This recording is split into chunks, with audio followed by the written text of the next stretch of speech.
Good evening, everybody, and welcome back to Final Fantasy XIV. It is 6.25 now, and we've got new stuff to do. So, let's go do stuff. Alright, we are live. Which would we like to do first? Hildebrand, Tartaru, or Dungeon?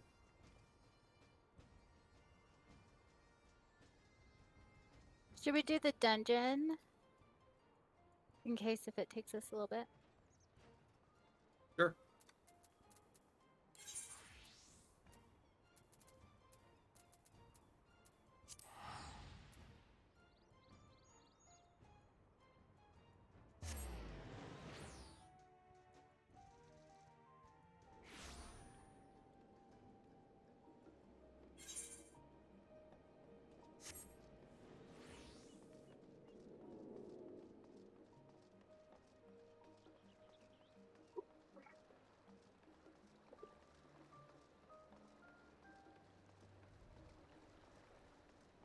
Alright, we're heading down here for a quest called An Odd Job.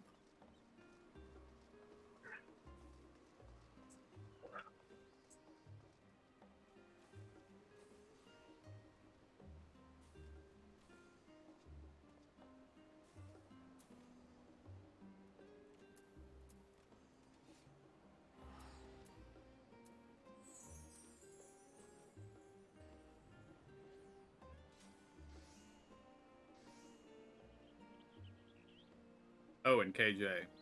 I mentioned it to Yeah. Zora, but you weren't here yet. They buffed summoners yesterday. Yeah, I saw I saw your thing in Discord. Gotcha. Ah,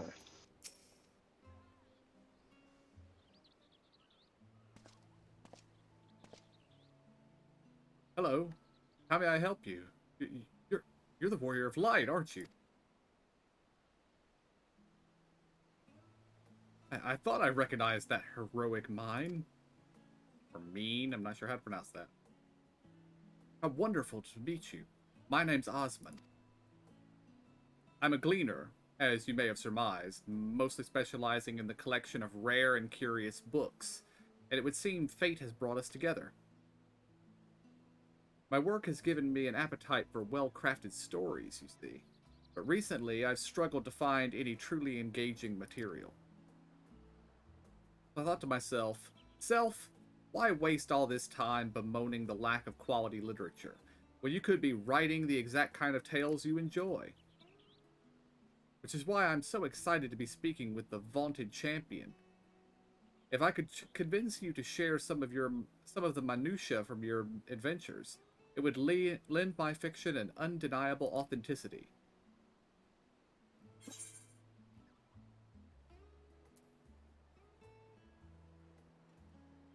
Hmm.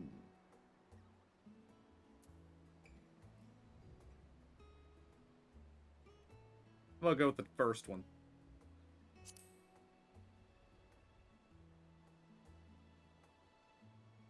If he wants minutia, early adventuring days would be the best tales, I guess.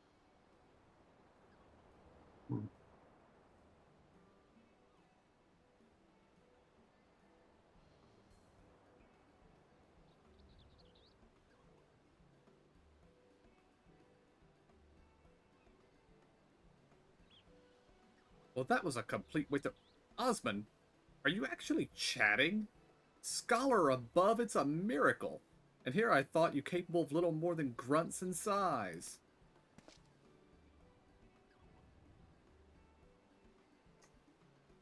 May I introduce Shallow Moore, my colleague and eternal tormentor? Oh, come now. Just a bit of playful banter. Chrysosant and I could use some good humor after failing to crack down our quarry. I'll be damned. This is an honor and an incredible stroke of luck. You are the very person we've been searching for. If you will indulge me for a moment, I could explain the situation at hand. As you know, Charlian was charged in antiquity with fulfilling a sacred duty, a duty which kept the gleaners buzzing to and fro like angry hornets. Aye, we would complete one grueling list of procurements only to be handed yet another, then another. The work was all we knew.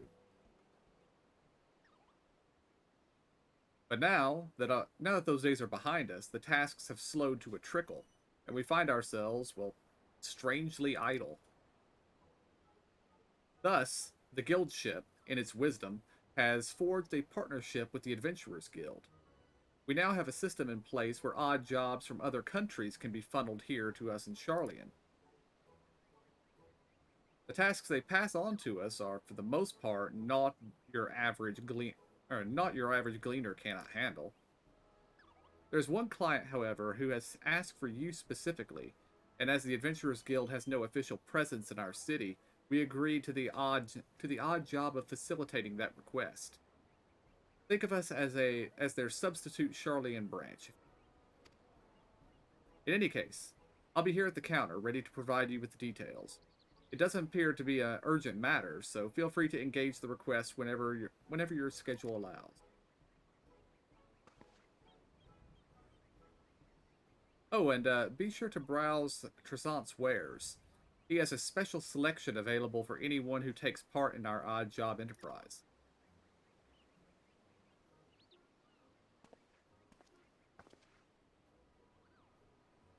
Ah, didn't quite get the chance before Shallowmore commandeered the conversation, but I wanted to thank you for indulging me with your stories. You think we might talk again sometime? I should love to hear how this odd job of yours turns out.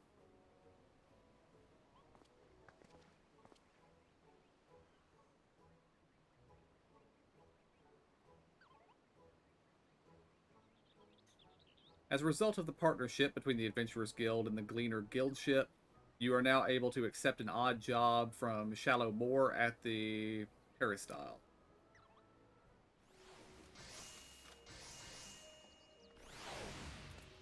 First, before I talk to her, what are you selling? He won't show us. Yeah, he won't tell us anything. I guess we have to finish her job first.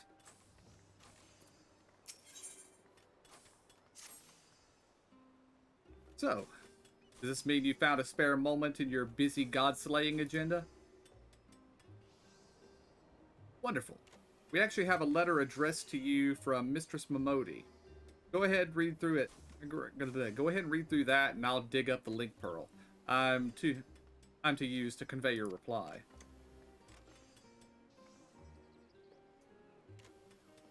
I hope this letter finds you well and still taking guild jobs, because we've got one here with your name on it.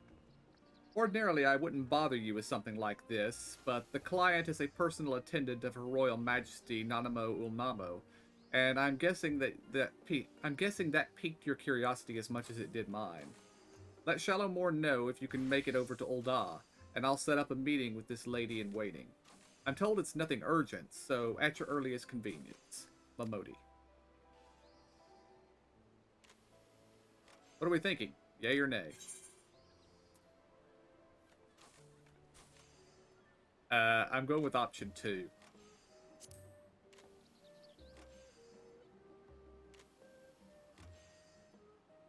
I'll take that as a cent then. Let me make the call.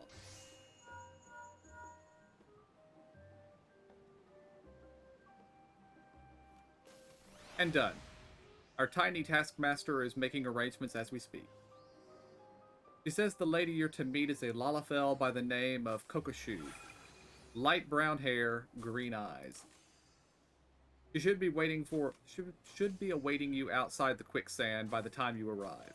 Fair fortune and safe travels.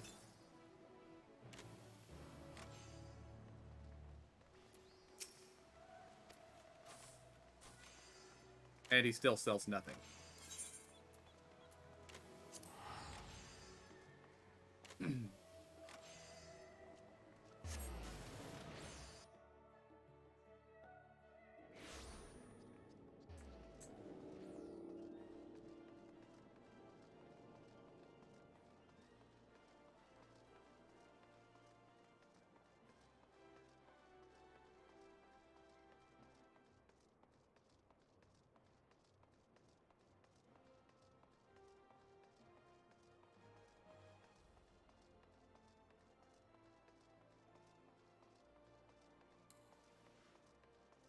Oh yeah, there is an aetheryte over here, isn't there?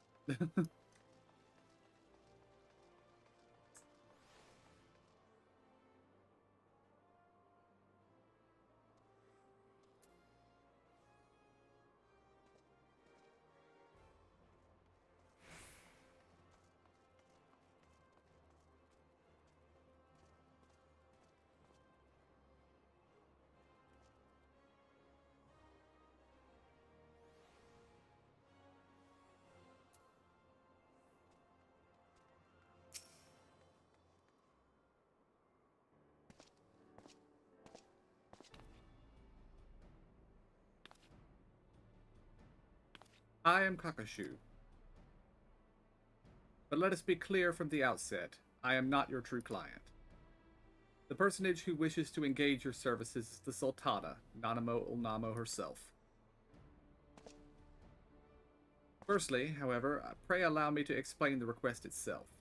Then you can decide whether or not you wish to proceed.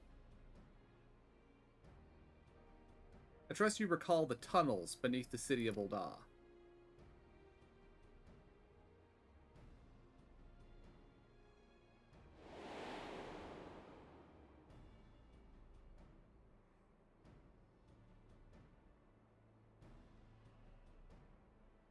I speak, of course, of the Sildin subterrane, the passages and waterways through which you made your escape on the day of that ill-fated victory banquet. It seems that one of the tunnel sections collapsed during the commotion, and a crew comprised primarily of immortal flames has since been put to work on repairs. In the process of restoring the masonry, however, they have come across an unexpected gate.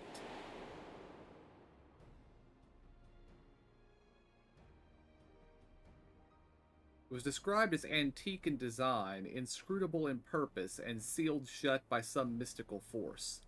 The report appeared of great interest to the Sultana, and she has expressed a desire to investigate this strange portal firsthand. Furthermore, she feels that Master Tarapin and the like are overprotective and will prevent her from exploring to her heart's content. But are we then to send Her Royal Majesty into potential peril without a trusted escort?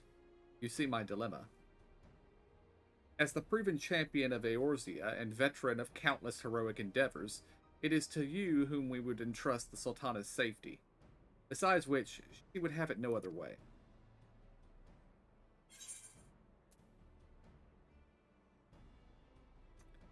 I'm going with option 1.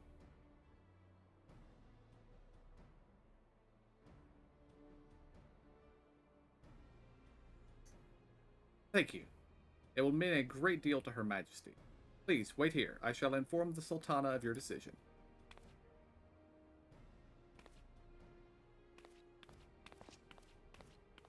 Now we just make sure that Raban never hears about this. Yeah.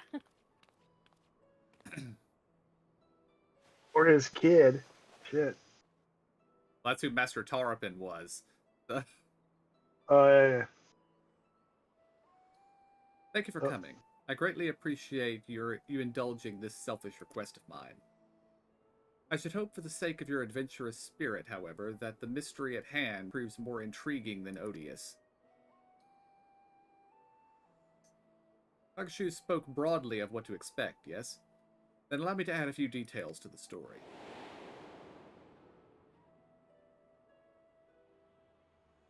According to the report, the gate bears an intricate flowery design. The flames were unable to ascertain its origins or significance, but I have seen such a motif before. The very same design adorns a key in my possession, the last gift I was ever to receive from my dear departed parents. I recall the ceremony with which it was presented, and their promises to take me to the place the key unlocked once I had come of age. They spoke excitedly of the choices I might make, of the things I would behold on my chosen path. But they were called away to Thal's halls long before that day would arrive.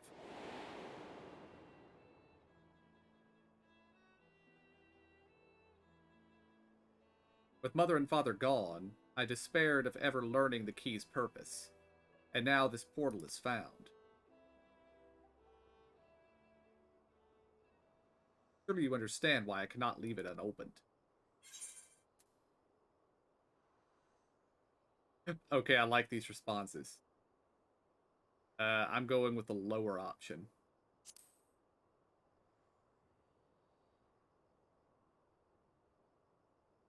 Indeed, but mother and father meant for me to see it, and that is what I intend to do.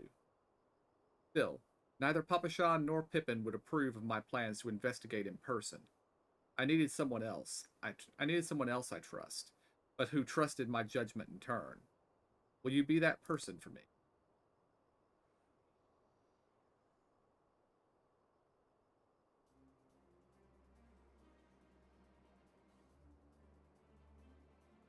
As for Kakashu, she was the first I brought into my confidence. She is, after all, my lady in waiting, and serves as my double when I am away. I hadn't wished to involve anyone else, but she flatly refused to cooperate unless I enlisted a reliable escort. Thus here we stand, and though I regret the need to have you complicit in my subterfuge, the idea of exploring with you has me giddy with anticipation.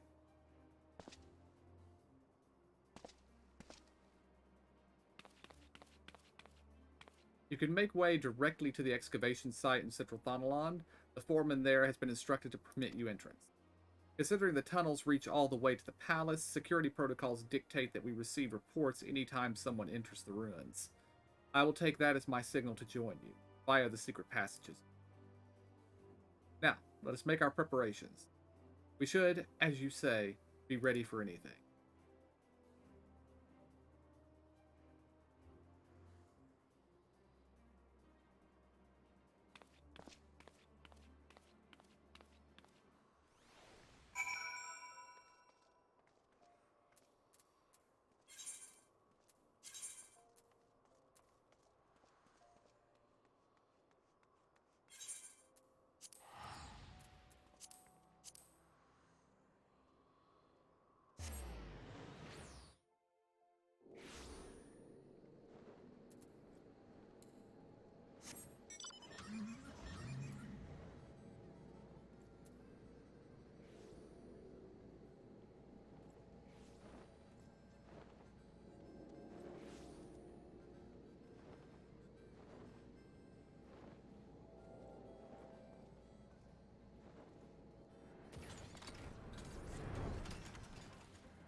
Lady Kakashu says you are to have unrestricted access to the ruins for some manner of confidential assignment. I wonder, does this have anything to do with what they found in that collapse section, or? Actually, never mind that. I am not meant to be. I am not meant to ask any questions. The rubble's been mostly cleared away, but please do watch your footing down there. Wouldn't want you tripping over a loose rock in the gloom.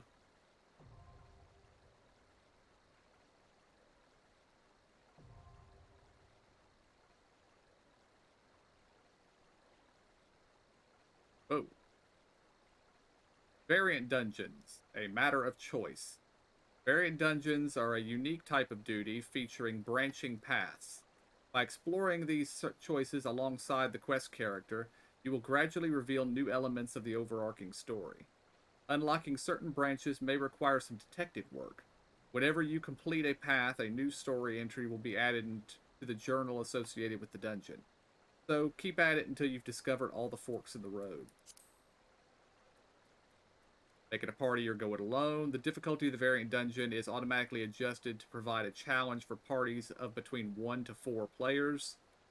You can group up with friends, make use of a party matching option, or put your solo player skills to the test. Victory will require effort and attention, but it is entirely possible to complete these dungeons alone. To allow for greater freedom of role choices, variant dungeons grant players the use of several variant actions. These actions mimic the abilities such as Cure or Rampart, alleviating the need for dedicated tanks, DPS, or healers. Each player has 2 actions available to use during the dungeon, and these can be changed at any time in the Dungeon Finder window. You can enter the variant dungeon via the VNC Dungeon Finder window, which is accessed by speaking to the NPC at the dungeon entrance or by selecting the option from duty in the main menu. This standalone window serves as your serves all your variant dungeons needs, whether you wish to read story discoveries, set your variant actions, or make changes to the dungeon settings. I understand what I must do. Close. Is it choose your own adventure? Something like that. Also sounds like it might be a little tiny bit like Torghast. Yeah. I don't think it's going to have powers quite like Torghast did, but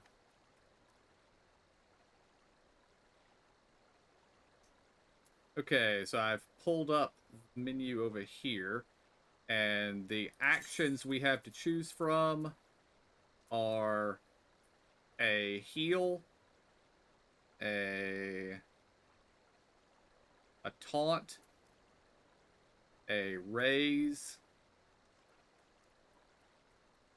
like a ranged damage, and Rampart, which is a damage reduction ability. I don't know if we each get our own set, or if it's set by the group. But I would say raise absolutely, and I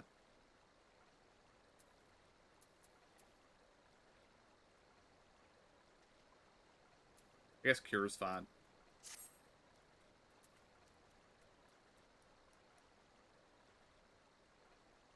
And I do note this gives us 40 red tomestones too. Hmm. Alright, are we ready? Yep. Yep. Where was that? I can't see those actions that you were talking about. Go up to the duty button, the exclamation point, and there will be the VNC Dungeon Finder, and click that. Okay. And there at the I bottom, see there's two. the variant actions. Yeah. Yeah, I got Variant I only have Ultimum 2, and yeah. Variant I do Cure. too. But you click Set Actions, the button there below, and it lets you pick your actions. Okay, okay. Oh, I gotcha. Yeah, yeah. Set actions. Okay. Oh, Us picking them wouldn't override like what you picked, or are they personal ones? That's I what they are, is right? I don't know actually. Uh, well, let's try it. One of you guys emo replace cure with something else.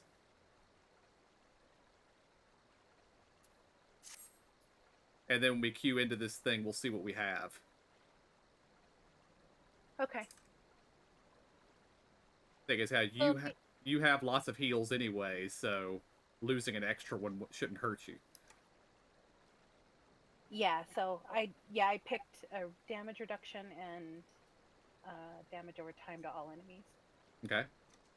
So the rest of us just keep what has been selected. Yeah, I just keep what's there. Okay.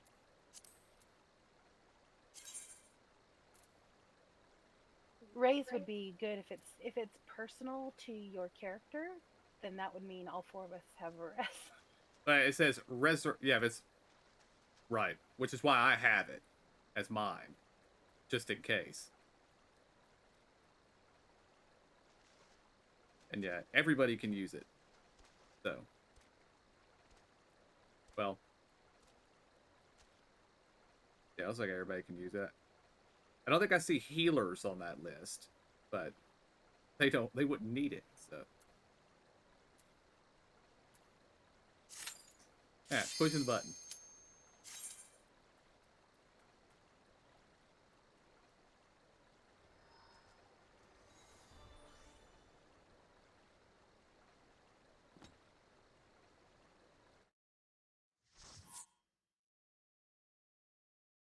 Did we just lose somebody? I don't think so. I don't think so. Okay. I'm in load screen.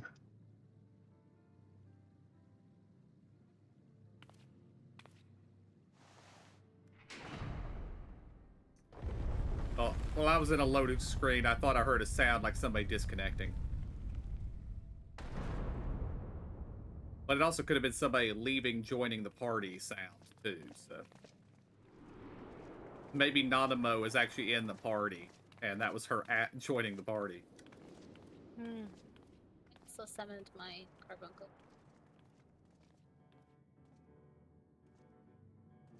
Could have been that sound.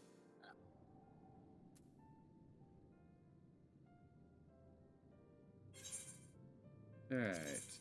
HUD layout. Can I move those abilities? Okay, I got the 2 that I picked, so they're for you. That means you have a res, but if they didn't pick res, then they don't have the res other than what they already have. Gotcha.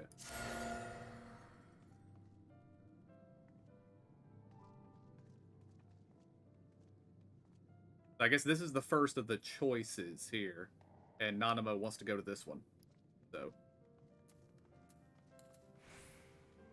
Okay.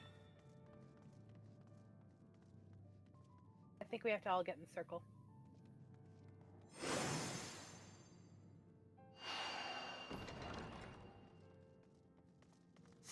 Oh.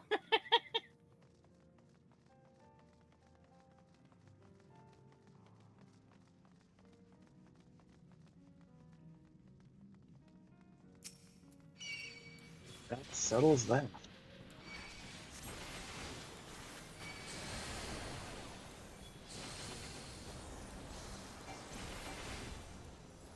Oh, your thing's turned off, yeah.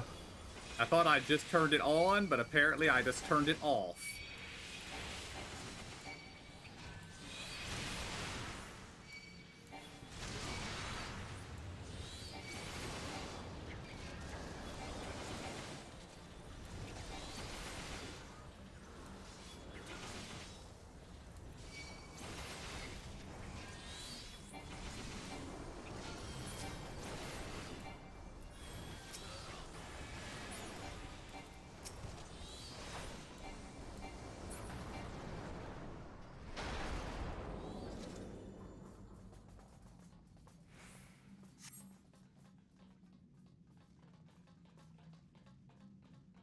I wish she'd slow down.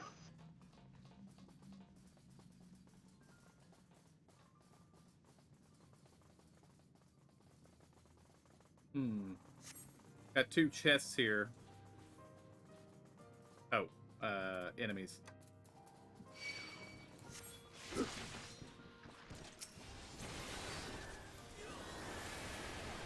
If one of you guys wants to open the chests, go ahead.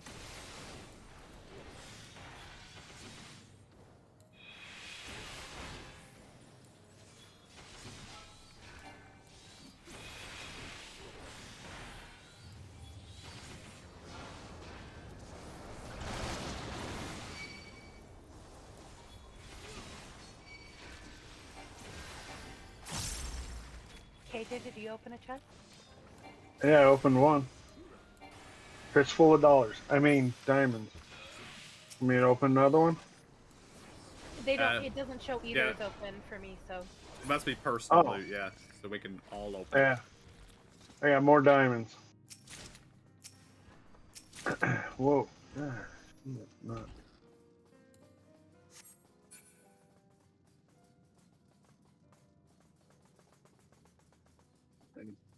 That what everybody got? Mm-hmm. Yep.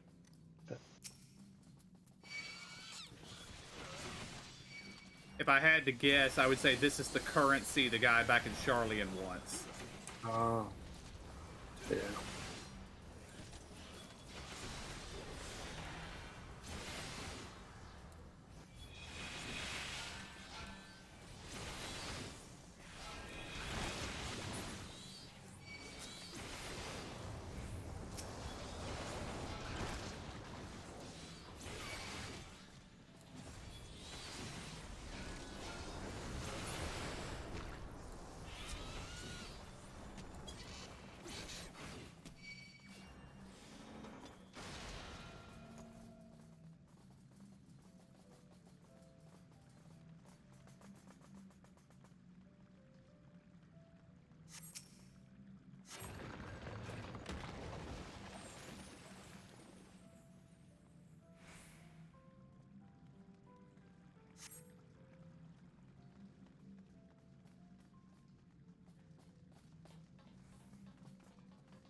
Alright, got a boss fight. The tunnels look like that one fight we did, where water Oh, you're will come right. out of them.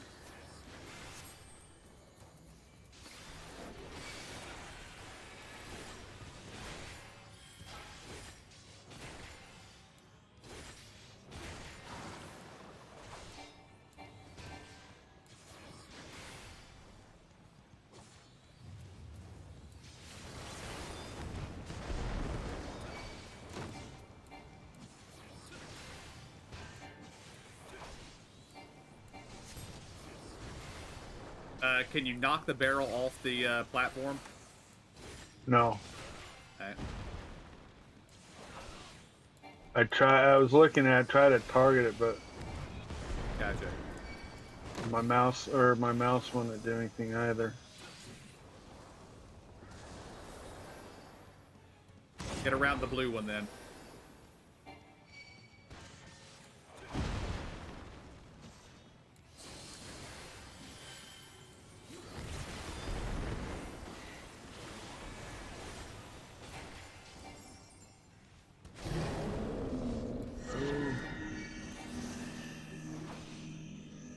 Which one? About to get knocked back. Yeah. Oh, that was a bad idea.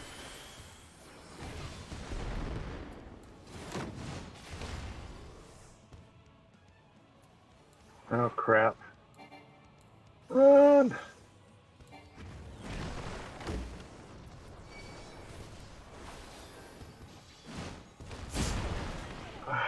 He Oh. swapped them. I'm down. So am I.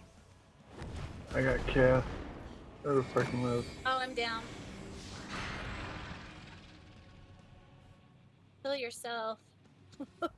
Yeah.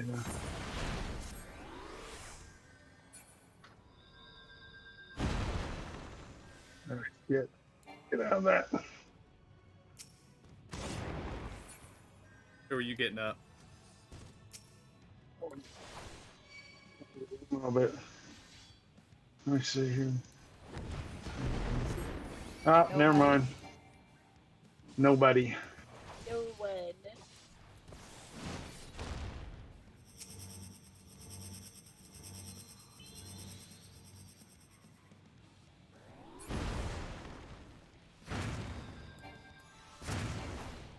Oh, I'm dead. And so am I. What? Alright. Difficult fight. For sure.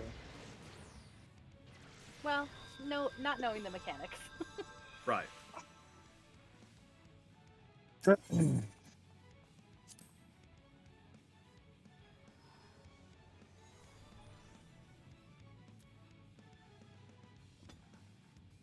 Yeah, that second one swapped it really fast with not a long telegraph. Gotcha.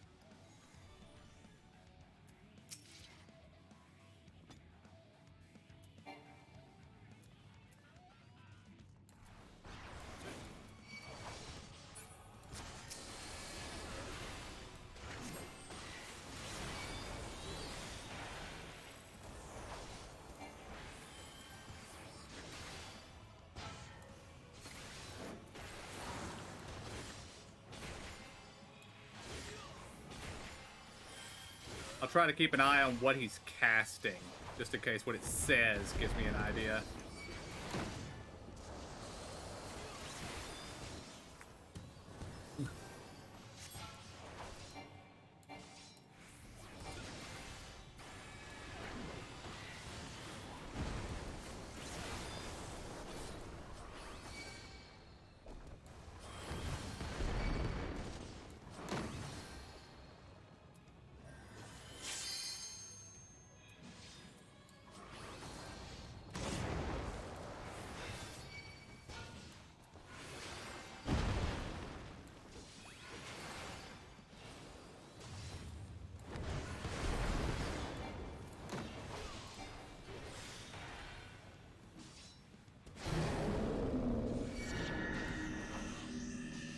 This is going to knock us back, so we want to get close to the center, so it knocks us back toward the blue barrel.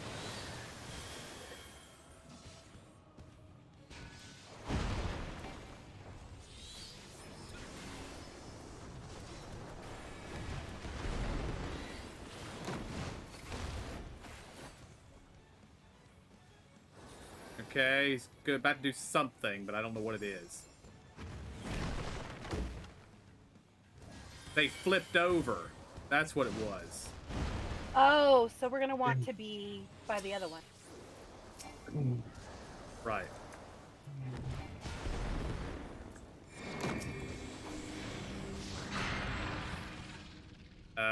Don't be over on that side of the screen, I don't think. Okay, he just went straight forward, okay. No, I moved out like an idiot. Sorry.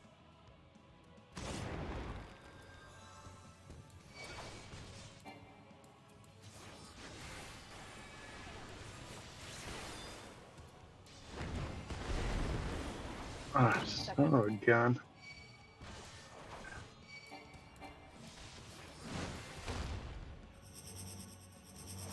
Okay, this is going to spin around the room when he starts doing it.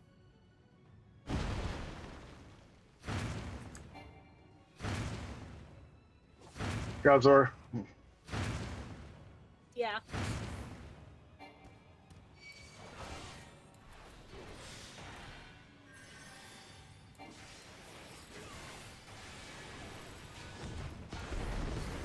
I was worried about that, actually.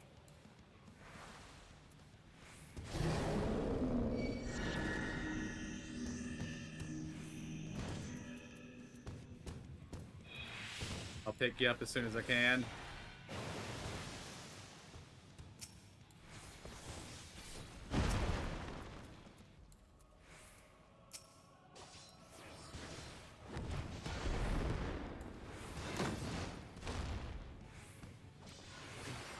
He's about to flip him.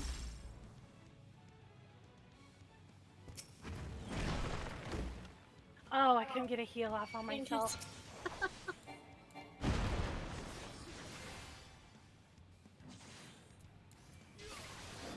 Sorry, Kath.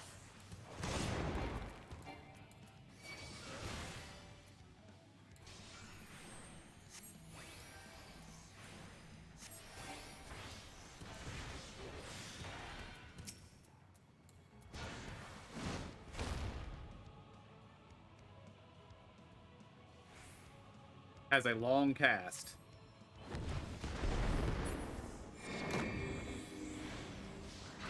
Yeah.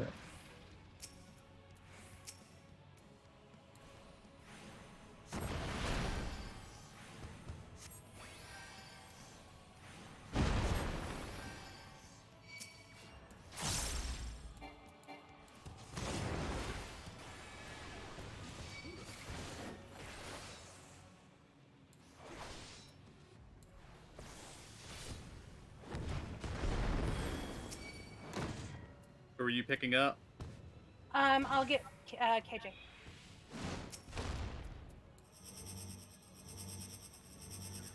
He's about to do a spin, so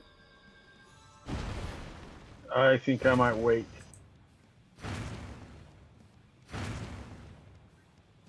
Yeah.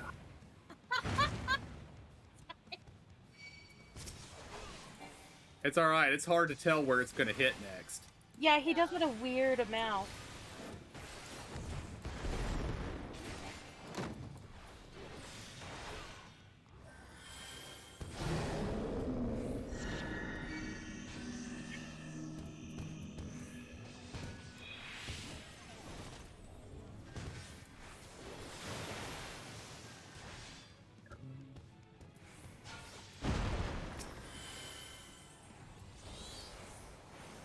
Give me a second, Zora.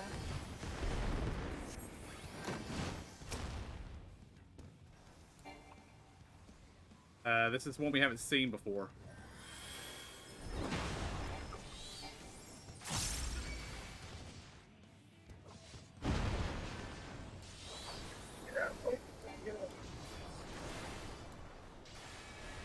Did you get Zora? Oh, you I got just her. did, didn't you? It didn't go off. Yeah, I got you. Instant, I'll get you. I got her though. Okay. Oh, get out of that.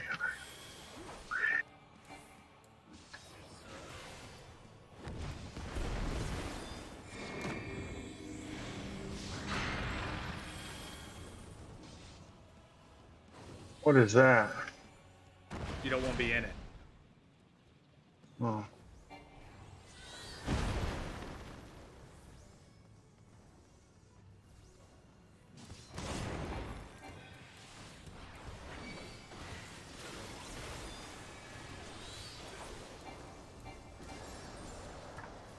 And KJ, What's that? next time we're standing in a blue barrel, limit break in, please. Okay, coming up.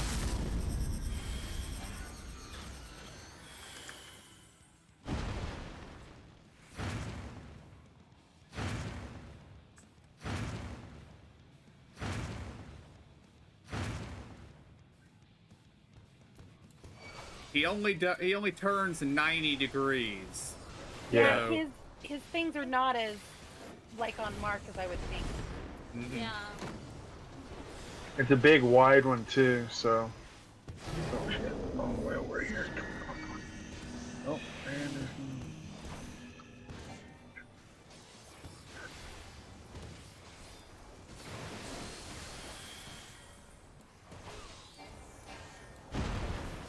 Yeah, I got pushed by water. I didn't see the water thing. I got her. You got her. Get out of that house.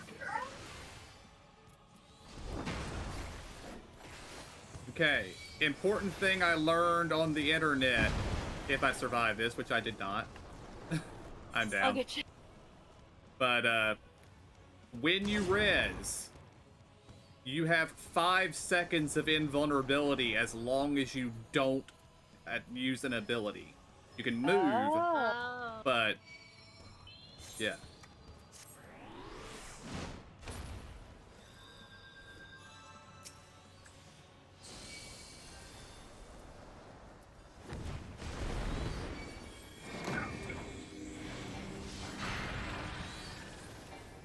Are we gonna be okay? Oh yeah, we. What is that? That shield thing looks weird. Oh, this Yeah. is bad. This is run.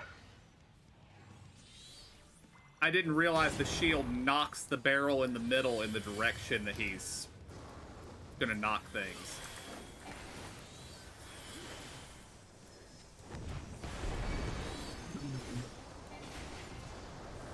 Where's the barrel? Where's the barrel?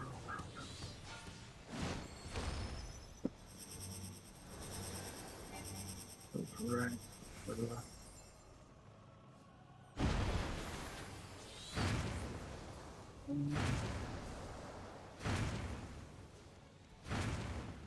Okay, once we get to this corner, we're safe.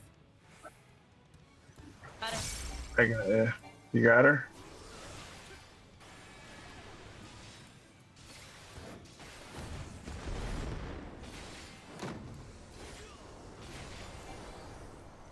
Blue, blue, blue.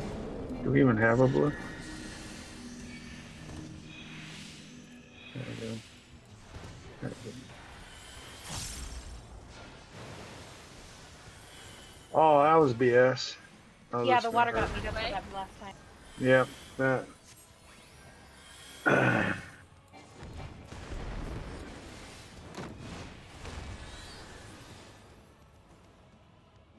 Watch out, watch out. Careful where your res. I know, I see it. And I'm waiting for the barrels to go too. That's where I'm at.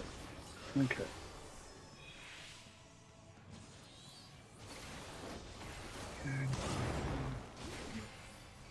Trouble for now.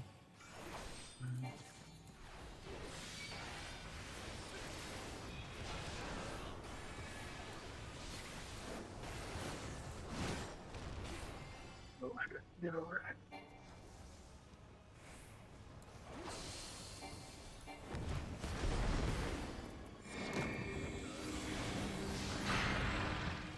Over here, to this side.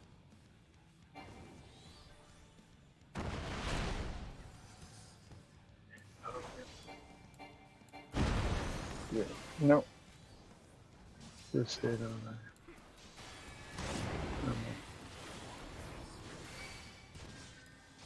Alright, we've got this.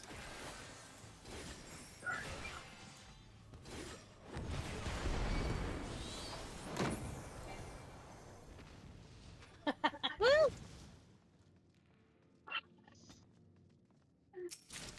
That was quite a fight. Yeah. And got a pot shard for that.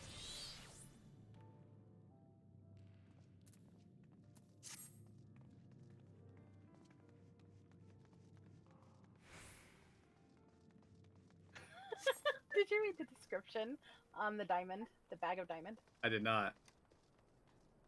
Shines bright like a diamond, bright like diamonds in the sky, but it's actually old slag.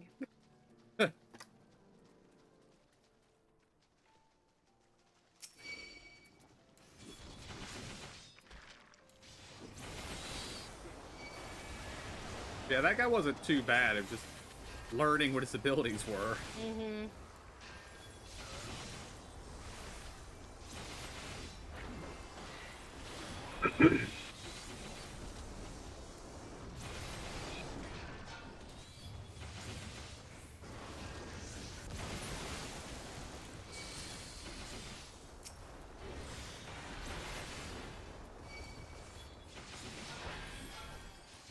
Of course, we also can't guarantee he'll be the boss we fight every time if this is a choose-your-own-dungeon kind of place either. Yeah. Yeah.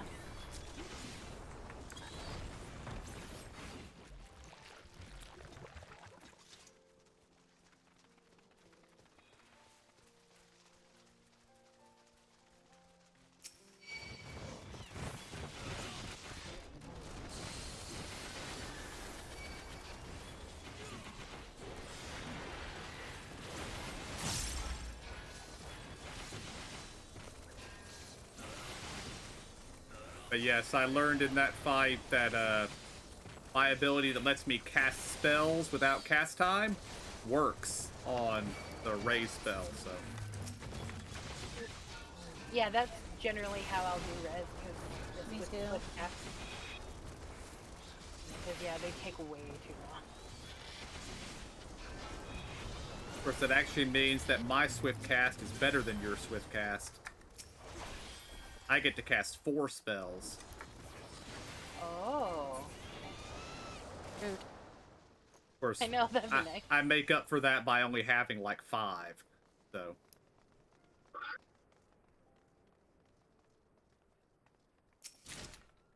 More diamonds over here. And I don't know what this sack is. No, I feel like I we should know. be able to pick that up. I know, I agree.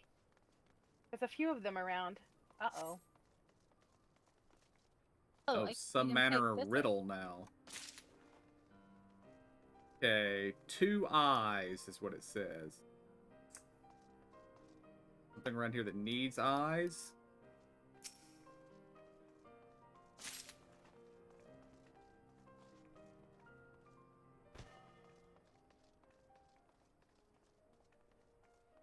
Ah. Oh, I guess it didn't matter that they had to be the same or whatever. Or this is another choice. Oh, maybe. Which means next time we won't know what we did last time.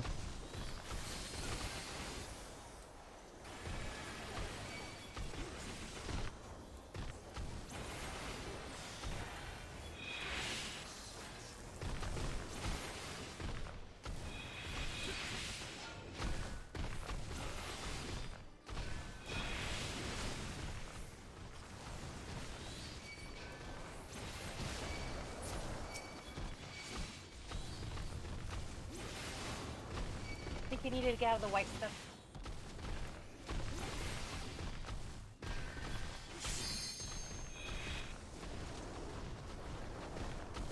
Need to not step on the eggs, apparently.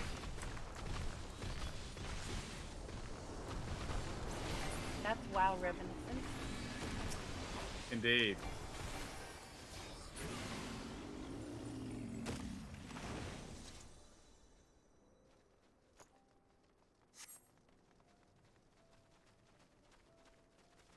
they're like dander, like fluff.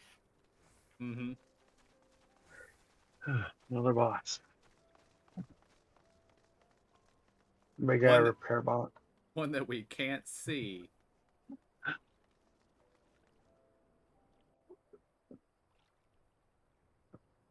Is this going to be the mouse? Yes, it's the mouse. Yeah, look at It's Pete. it. You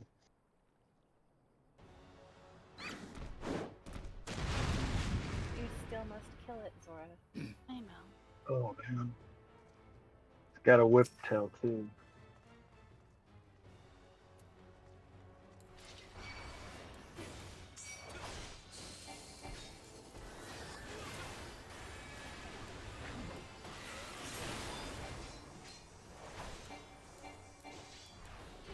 Alright, it's casting Total Wash. Which does that.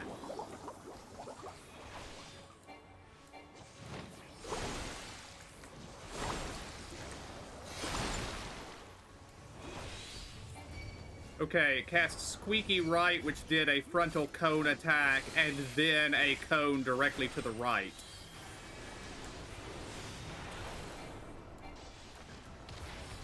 So when it's doing a frontal cone, see whether you need to be on the left or the right side of that cone. Doing squeaky left, so you'll want to be... Nope, I'm on the wrong side. Right. Yeah. That's true.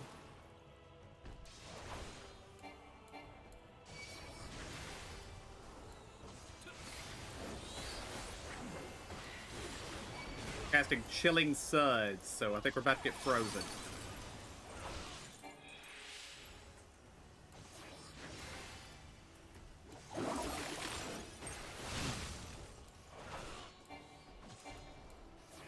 Now Bracing Suds.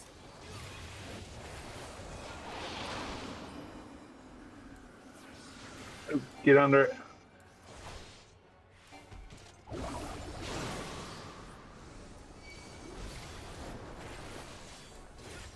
It's casting Bracing Suds again. Of course, now it's doing a frontal attack. Called Slippery Soap that time. So you need to be the end of the cast range of that. Gotcha. Close or far away? The furthest away from that, because it scooched that way, and then Gotcha. it watch where your back is facing, I think. Yeah, here.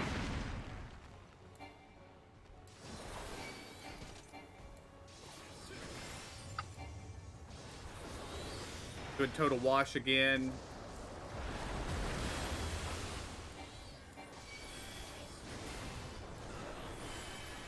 Fresh Puff, which is something new. Look off the sides. Off to the left. They're all. You can run through when it's not. Yeah. Alright, it's about to do that thing again. So if we need to be far away, we need to be far away. No, close. Oh, sorry. The furthest, the other thing. The end of its cast, I guess, is the better way to say it. Gotcha. About to do Fresh Puff again, which are the things that come from the side. Oh, it's acting differently this time.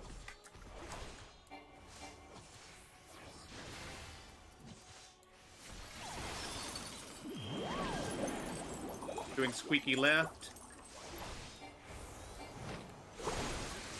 You'll be over here with me. Ah. Thanks, Simo. Mm-hmm. Oh, it Soaping empowered. Spree. Uh-oh.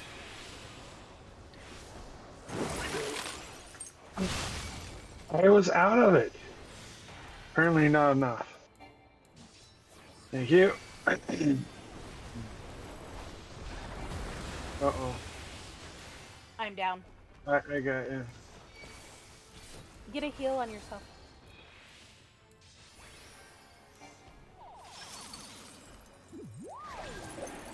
Look out. No, stay close to it. The end of it, the end of it, the end of it.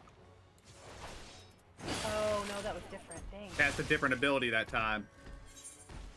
I got you. I'm down. That squeaky left. I got Kath right now. They're trying.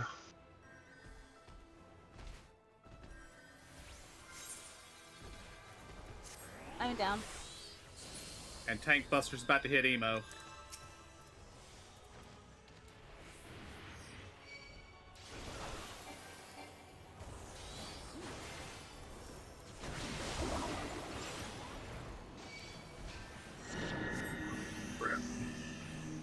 We got About to get knocked back. one here. And I see it pushed into. I have Zora. You okay?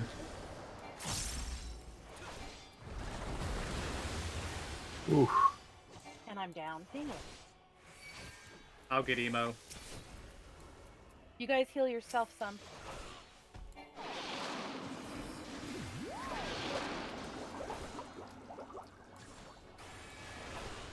I didn't see what ability's coming from this, so... Better. Ugh. It killed me. Are you down? I got again, Emo. daughter? Doing squeaky right. We'll be over here on this side.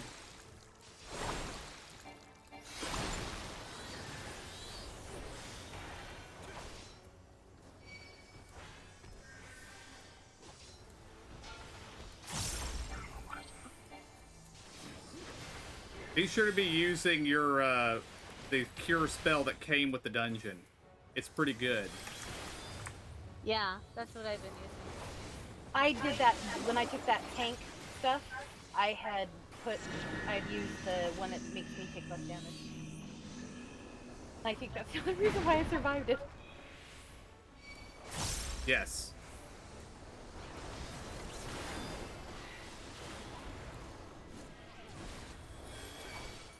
What does the other one do? It stuns it, but I don't think it'll do it on the boss. Whoa, why did it come after me? Did I just... You hit the tank one. Okay, yeah, I did. Okay, if it's Okay, doing that, this is going to be the cross one.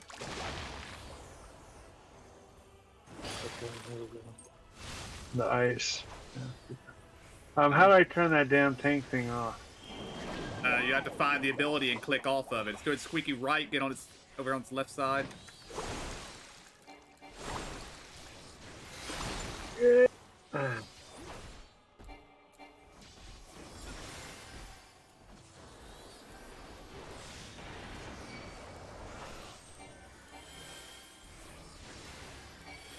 You have an enmity up buff, KJ. It looks like a raised hand. I just right clicked it, it's on. Alright. I found it, yeah.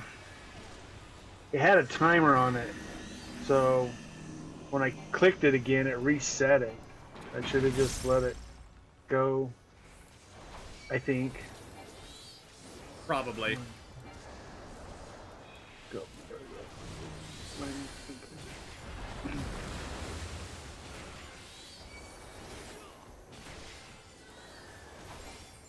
Okay, it's doing bracing suds, which I think is the thing where we need to get inside its hitbox.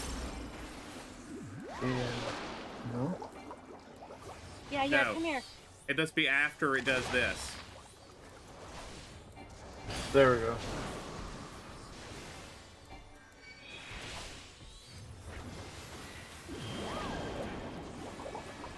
Squeaky left, which we need to be over here.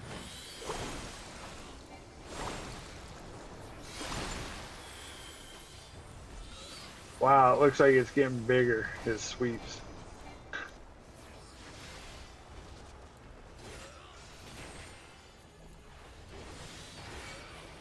I gotta take that tanking one off if we come back in here.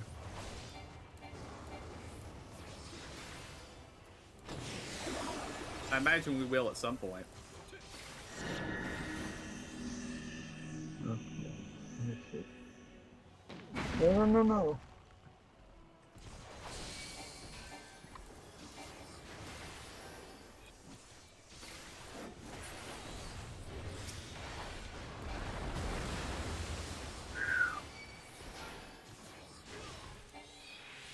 Anyway, okay. Okay, it's casting Chilling Suds. And it's probably about to do the slide thing. It's going to do the cross when the slide ends.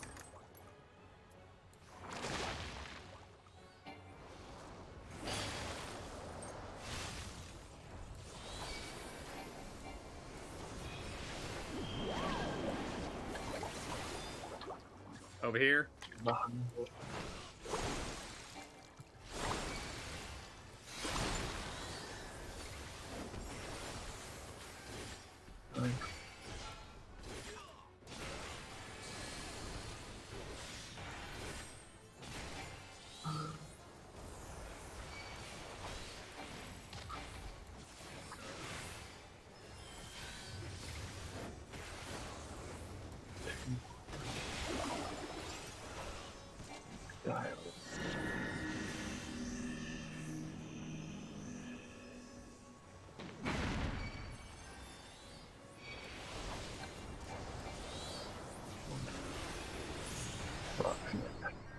Great. Victory. Ooh. Yeah.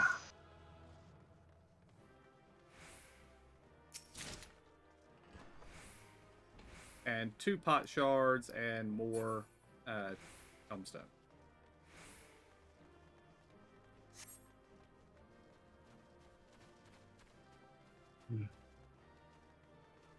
Oh, is that it?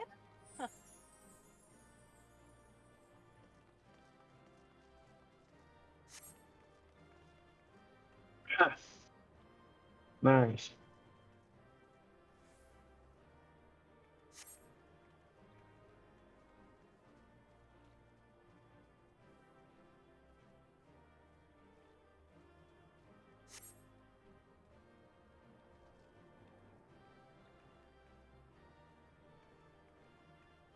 Enjoy the tranquility, but that was a hell of a walk to get here. True. Like I said, part of the tunnels is collapsed, so maybe it was nicer at some point. Yeah, nobody's been. No monsters. Man, Yeah. nice little picnic set here.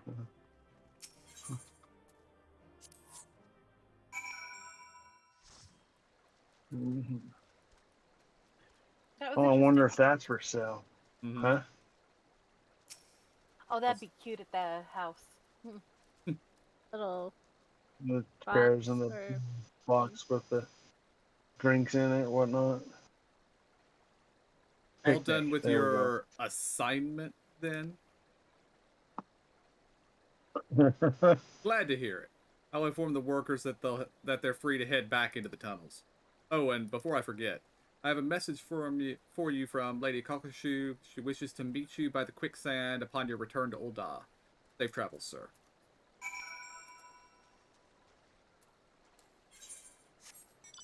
I was going to teleport, but I think it might actually be faster to ride. Okay. That's just right around the corner. And then we don't have to run halfway across the city.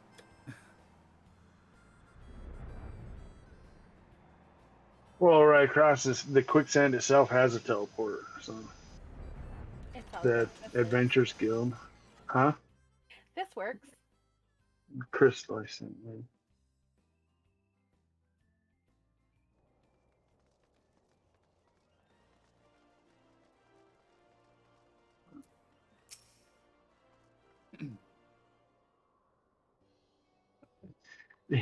You walk like this, she's like bending over backwards, like she's getting ready to fall over.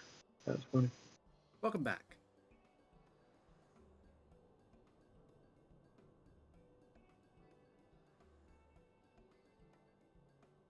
As Kakashu might say, "'Tis I, Nanamo. Did I fool you?"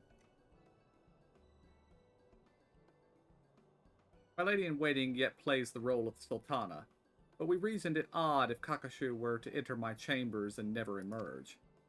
Thus the disguise. It all affords me a way to speak with you without without the usual royal fanfare. Hmm. As for our expedition, that was rather more taxing than I had anticipated. What I had planned as a simple sating of curiosity has given me much to consider.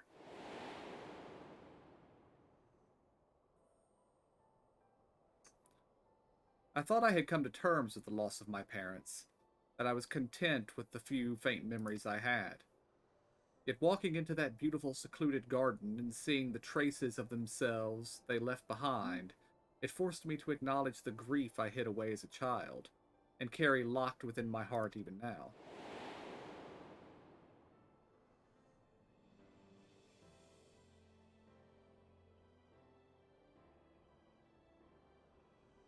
Such revelations aside, I cannot help but dwell upon the fuss which mother and father made of the choices I would make, and the paths I would take.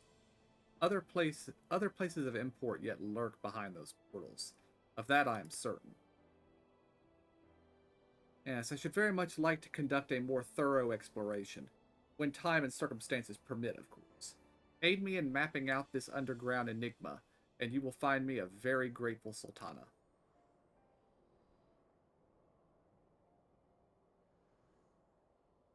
In this very moment, however, there are several dreary affairs of state which demand my attention. I believe Kakashu wishes a word before you depart, so pray abide here for a while if you would. Keep well, and we shall meet again soon.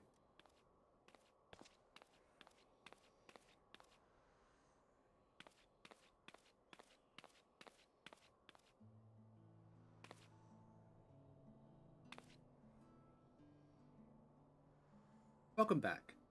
Ah, lest you wonder, I promise I am the real Kakashu this time. I am Kilfufu, Kakashu's assistant and fellow trusted confidant. A pleasure to make your acquaintance. As part of Her Majesty's inner circle, I simply had to come along to offer my thanks in person. Yes, we are most grateful for your steadfast presence. I worried that what would happen when the Sultana first laid out her rather reckless plan. Yet she has returned to us not only unharmed, but invigorated. For the sake of Her Majesty's well-being and our continued peace of mind, we hope that you will agree to further forays at her side. We were also informed by Mistress Momodi that the Gleaner's Guild ship was instrumental in facilitating our request. When next you visit Charlian, please do pass on our warmest regards to Shallow Moor.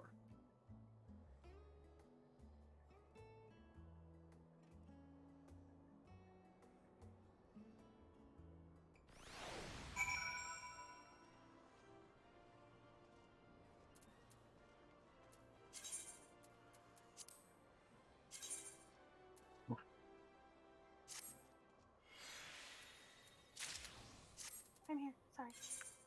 Huh? I was just extracting materia. Gotcha.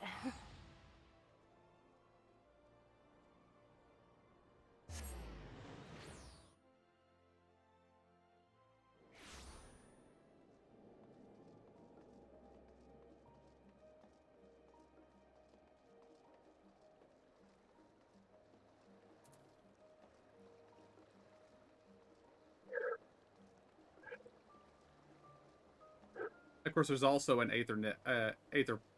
aetherite right down here by Shallow Moor. I just keep forgetting about it.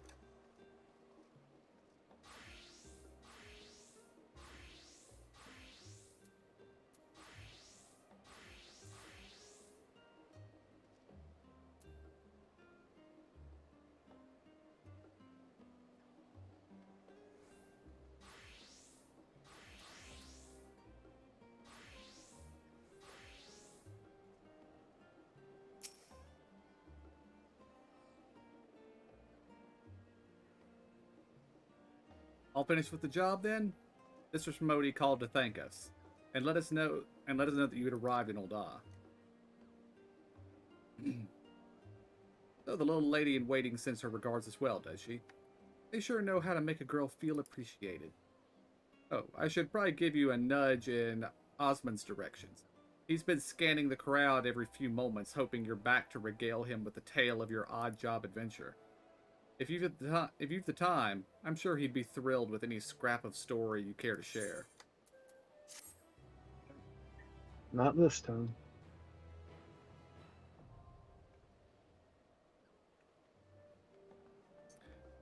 The Sildi survey record is now available within the VNC Dungeon Finder in the duty section of the main menu.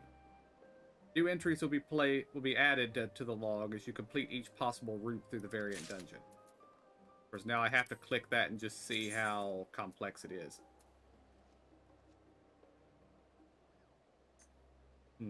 Where is it? Oh.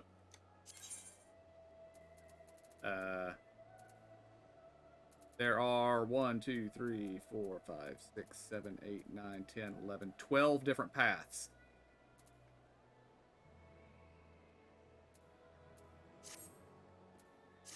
Still can't wear their hat or show their hat. How fare your adventures? You wouldn't happen to have any you'd like to share, would you?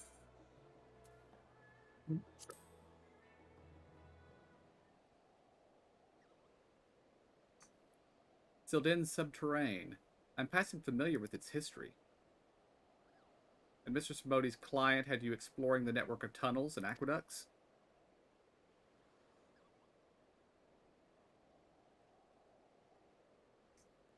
Fascinating. By your description, this mysterious gate's flora motif sounds very much like a gerbera, or daisy, as some would call it. Shallow Moore is our resident botanical expert, so I can only tell you what she's told me. The gerberas are a common sight in Ul'dah, having adapted to thrive in Thanalon's arid climate. I've also read that the royal House of Thorn had something of a special relationship with these. Was it not during the Thorn dynasty Sildian waterways were purged of zombies? Curious. The Thorn's shadow flickers, ever present at the edges of your tale. I understand you are not at liberty to tell me everything, but even the abridged account has been absolutely captivating. A sealed gate, the hidden paths which lie beyond, the kind of perilous locales a poor combatant such as myself would read about but never hope to or wish to visit. Deep beneath Ul'dah do mighty guardians dwell. But what have they been placed to protect? It practically bleeds intrigue. Yes, I am ready to write my adventure epic, and it will be set in the dank passageways of the Silden Subterrane. But let me think a moment. Anything lurking in moldy aqueducts for an extended length of time would surely deteriorate as rust or decay set in. Putting aside the question of how long they've been down there, is it not reasonable to expect the inhabitants were once far stronger?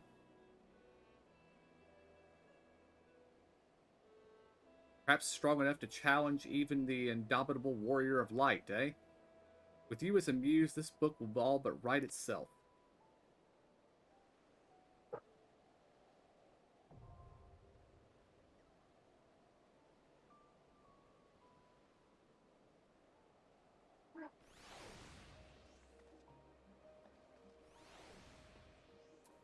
And I think the Criterion dungeon, which we just unlocked, is the hard mode of that dungeon we just did.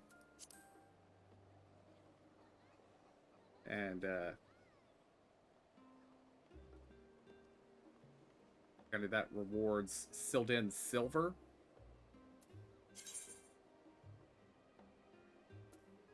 Criterion dungeons. You've unlocked. Sorry, go ahead.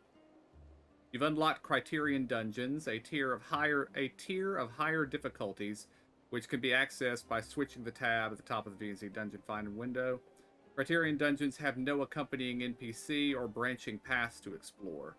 In place of newly discovered story elements, the tab will instead display a list of available dungeons, as well as the amount of special currency earned from completing the more punishing challenges.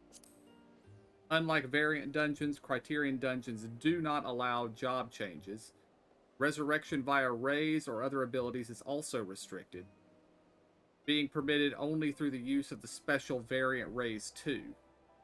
Criterion dungeons of Savage difficulty disable the use of variant actions completely, and must be attempted by preformed 4-player parties meeting the entry requirement. So we'd only have one ability, and variant Raise 2, which is resurrects targets to a weakened state. Resurrection restrictions do not apply. And not really sure any details beyond that.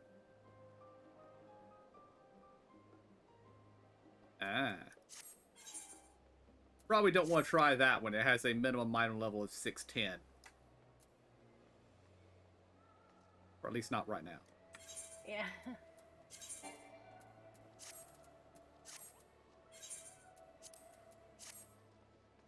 Oh, by the way, see, are you selling anything now? Ah, he does sell things. Sildid Mhm. Potshard Exchange. The only thing I can afford right now is an earring. But there's an there's an emote here for the WoW emote.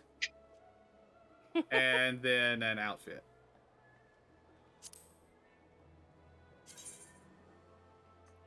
Ah, it's kind of the spy outfit that Yeah, we've seen. Okay. long coat.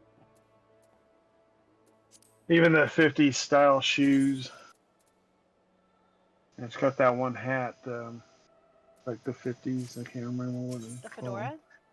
Fedora, yeah. Of course, my ears don't poke out of it, so you know. Well, anyway. And the silver, which you get from doing the harder versions, you can buy materia with it. There's I think that one's a Orchestra. mount. there is a mount. There's an orchestron, and I'm not sure what that thing at the top is. You can, it's like more changes for your adventure plate. Ah, design. gotcha.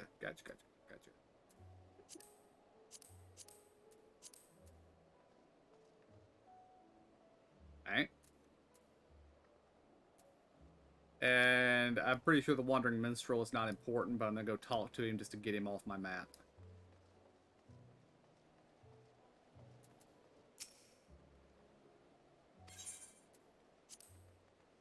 Yeah, just talk to him about Barbaricia, and that will just unlock the extreme of that fight, which we don't have to deal with right now.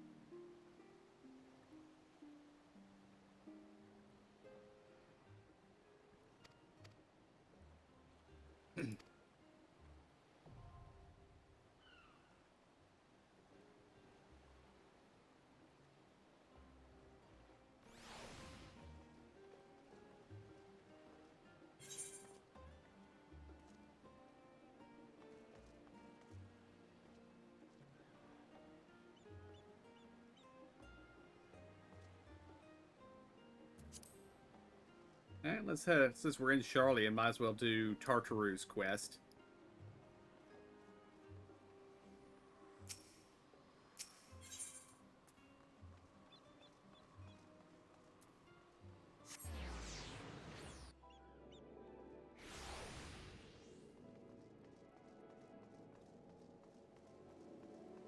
This Soaring Profits.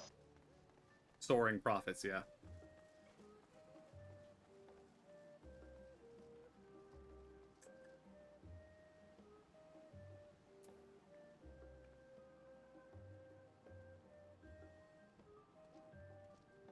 Sadly, I do not expect there will be any twerking Asinian here.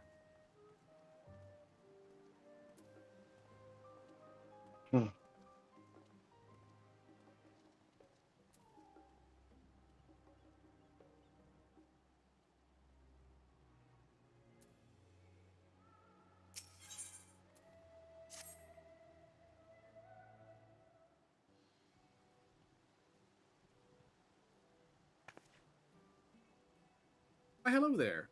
Your arrival could not have been more timely. Mistress Tartaru has but just left instructions for another batch of deliveries. She sends her regards, of course. Today she is in Idleyshire for business with Rowena's House of Splendors, and tomorrow will no doubt find her in some other far-flung corner of the realm. We mustn't be outdone.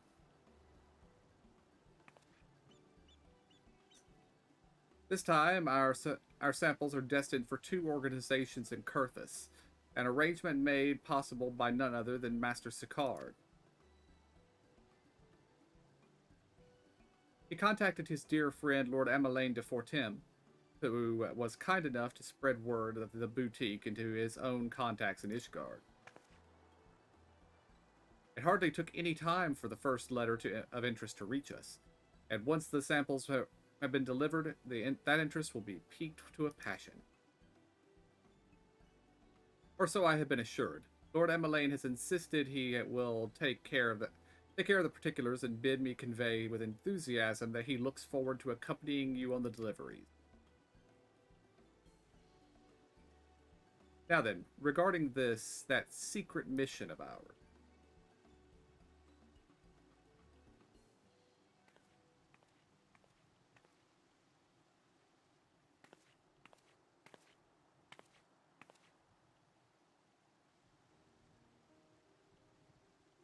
A gorgeous sapphire, is it not? It will make a beautiful necklace once restored. A keepsake of not only Mistress Tartaru's mother, but that of her many friends and allies from across the realm.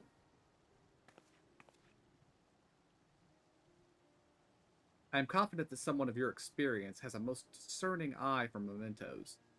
Bring back anything you think will make a worthy addition.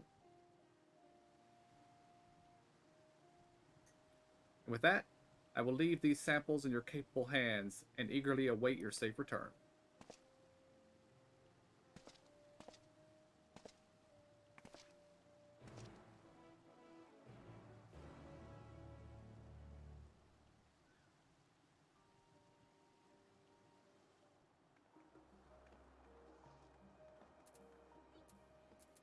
Alright, gonna go ahead and teleport us to Ishgard, but then I need to AFK for this. I'll be right back.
I'll be back too.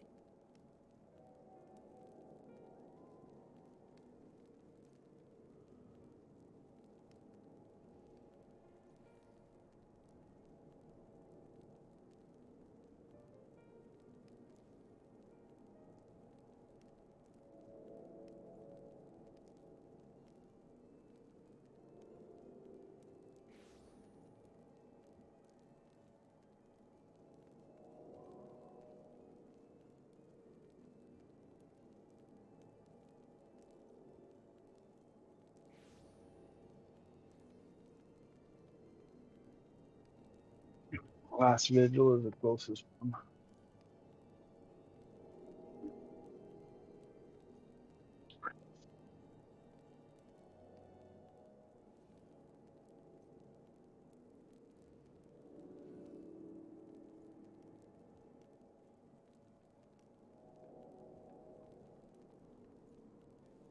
Oh, the door's already there.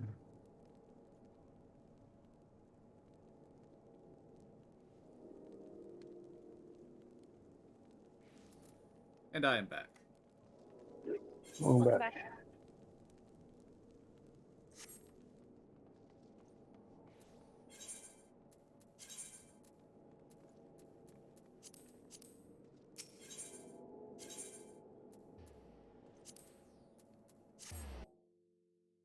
Zora's AFK. No problem.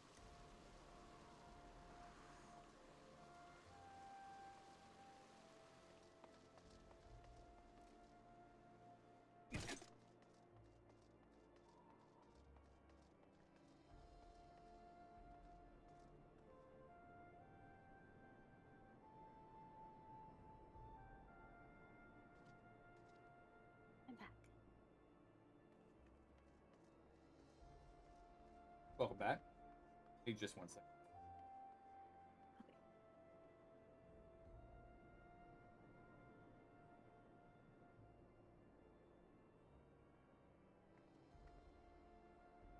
I accidentally clicked on it.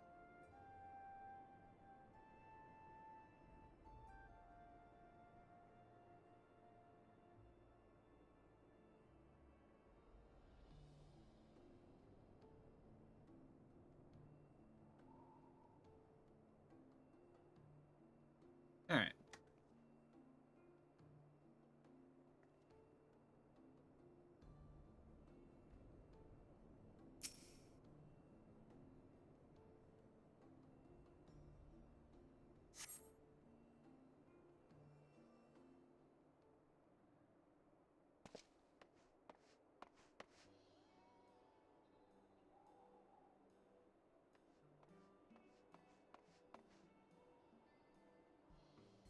It's good to see a rosy glow in your cheeks, considering that dreadful business with the imminent destruction of mankind and the end of times and whatnot. He's silly. Mm-hmm. Indeed. Who better to distribute exquisite arms and accoutrements than a bona fide hero such as yourself? Well, I have two parties which, with simply ravenous interest in your products, dear.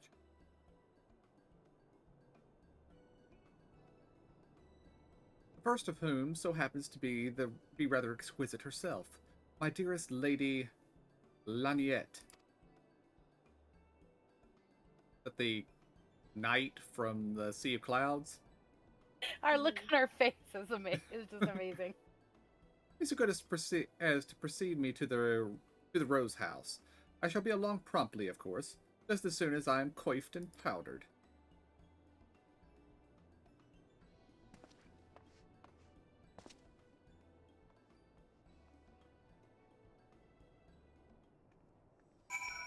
I wonder if he's actually not allowed in this place.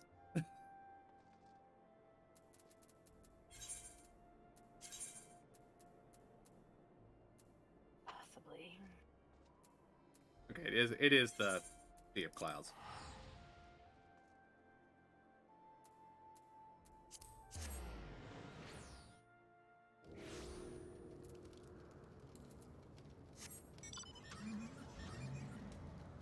Yeah, remember when we brought Emmeline here to try to do heroic deeds, and she basically had us babysitting him the whole time?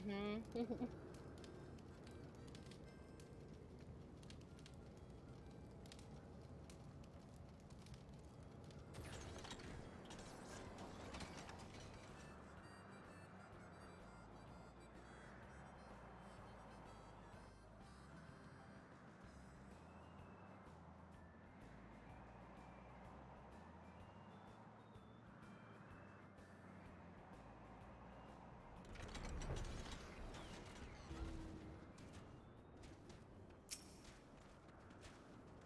Well met.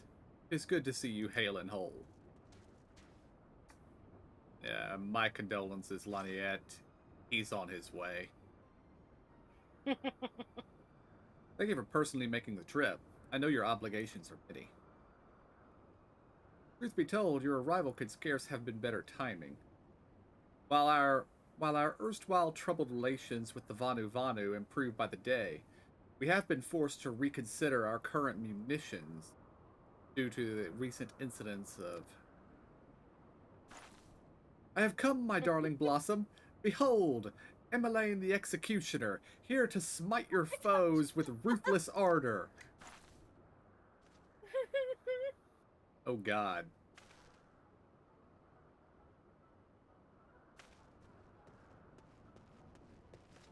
Emmeline, who sold you that?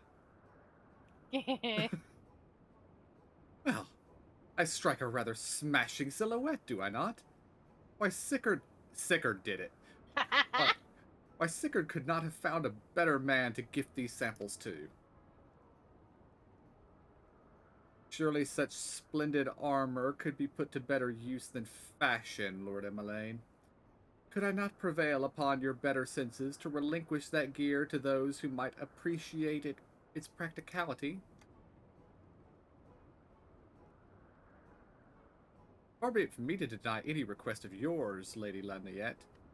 Only I must confess that I may have slightly exaggerated Sickard's generosity in the matter of gifting these. Ah, you mean to say you borrowed them? No doubt without his knowledge or consent. And why should I have expected otherwise? Friends may forgive, but it bears repeating that your clients deserve at least a modicum of professionalism. You do have other clients, don't you? Of course I have. And of not little credibility at that, little celebrity at that. You remember the Red Bills, of course.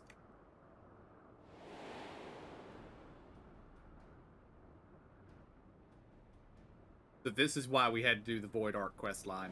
Mm-hmm.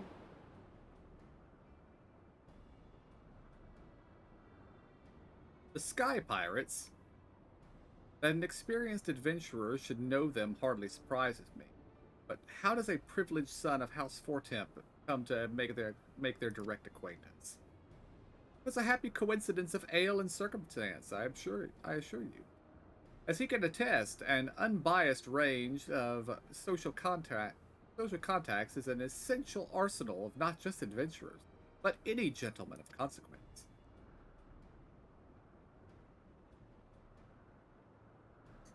Unbiased is all very well, yes, but Sky Pirates are precisely the problem I was speaking of earlier, before we were interrupted. Recently, self-proclaimed Sky Pirates have been marauding trading vessels with troubling audacity. Even the Sky Steel Manufactory has reported stolen property at the hands of these ruffians. Troubling news indeed. Though I cannot imagine fellows as amicable as our Red Bills could be responsible. Still, if we should hear aught of it, I shall send word directly. Now then, off we trot to the infamous Parak. I have been told to seek out a certain red standard upon Coldwind. Now how the pulse quickens.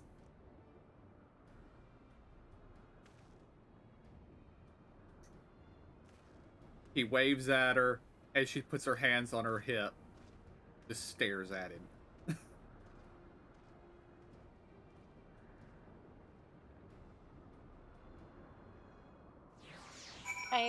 She does a lot of eye rolling, I'm sure. Yes. There. What's that? I just think he's hilarious.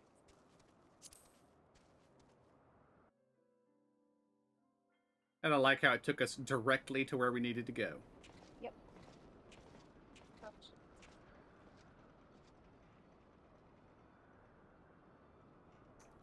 Oh well. If you ain't the picture of health. Saving the star from complete annihilation didn't tax you over much then, eh?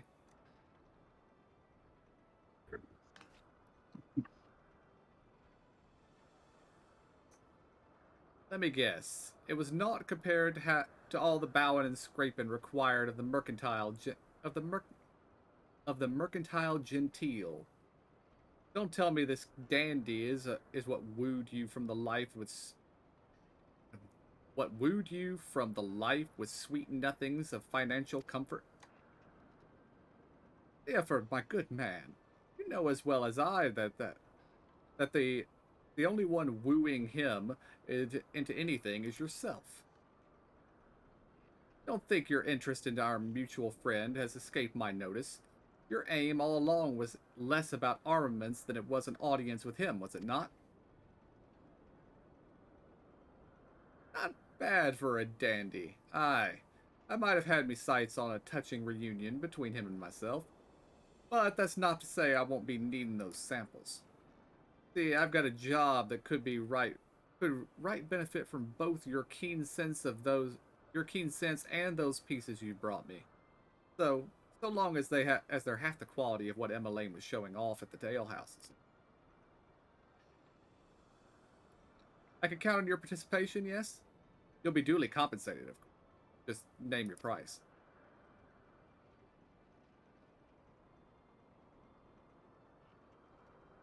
Parts of a $1 necklace. million. Parts of a necklace. For Tartaru Taru herself, eh? I have I have preferred something I might make use of. But far be it from me to dictate them what a man does with his booty. It's your If that's your recompense, I'll see what I can do.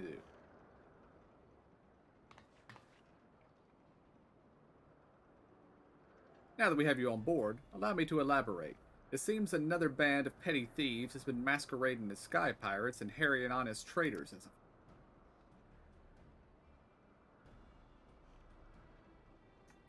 So you've heard of them? Aye, they're so-called monstrous cockatoos. Don't exactly strike fear into the heart of man, but they're being a right nuisance. And now they've gone and made things personal. You remember the Rimley, don't you? The captain's old airship? Well, after what happened in Dunscaith, we've been commissioning the finest airship parts from across the realm for the construction of her successor. Only to have those cockapert nincompoops pillage the very Skysteel manufacturing vessel that was carrying our precious cargo.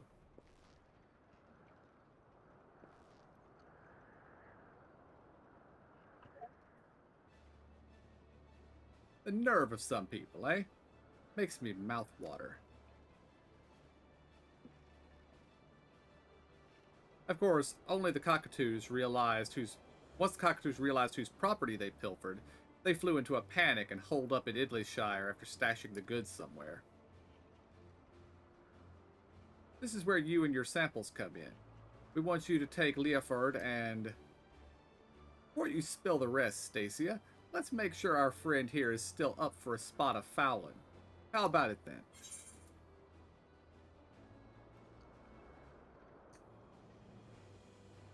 I'd go with option 1.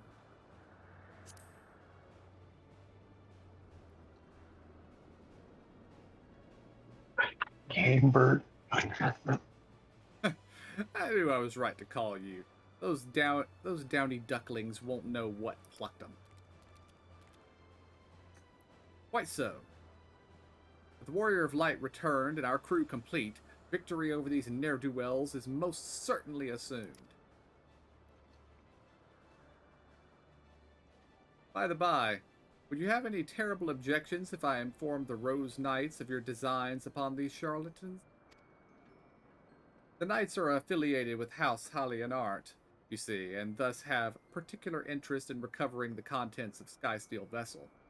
I know my the most capable Lady Lynette would simply will not rest until she has brought these scoundrels to justice.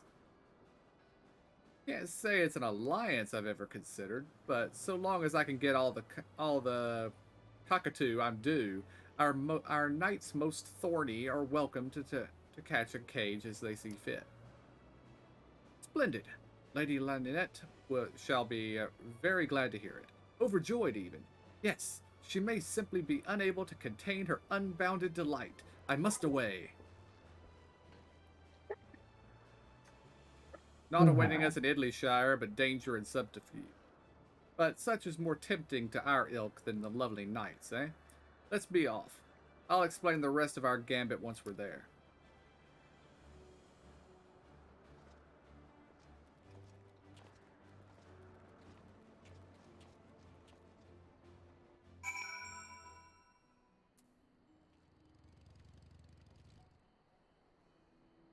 It actually brought us to Idleyshire.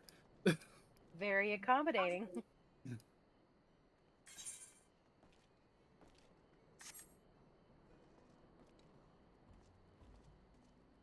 I do like how in every one of the scenes where there is a sack, someone actually pays attention to the sack. Mm-hmm. You know, often in games, you drop the sack on the ground, people stand around, and then everybody just walks off and leaves the sack in the middle of the ground. Who's the dandy now, you ask?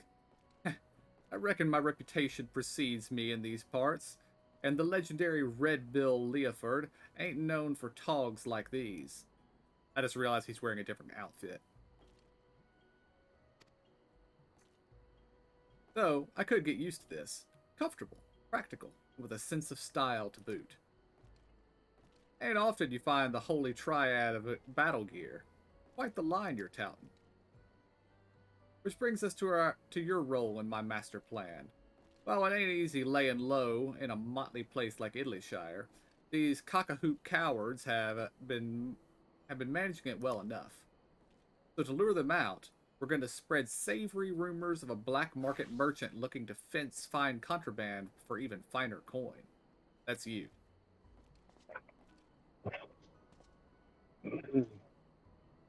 Just strike up a chat with any adventurers or peddlers that seem like to share hearsay. I'll be playing your handsome bodyguard. So rest assured, I've got your back, master. I've taken the liberty of preparing your guise. It ain't as flattering as Leoford's, but you should fit the part nicely in this. Leoford is now accompanying you. Keep him at your side and continue wearing the black market merchant guise in order to proceed with the quest objectives. You can see a Leoford you can leave him behind, okay, all the normal stuff.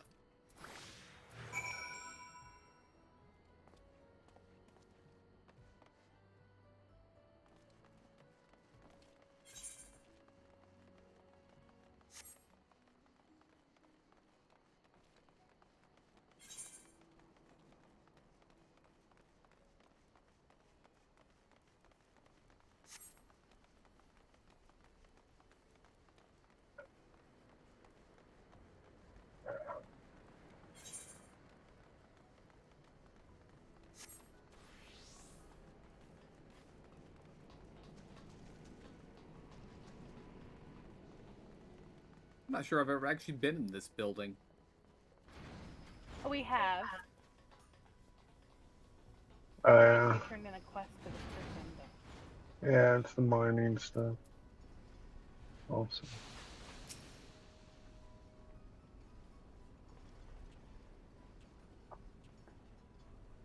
Yes, Gabi eye catches such sky stealers. Sky stealers come to claim busy deal at Craftforge, but bring no trade goods for Jingly Shine.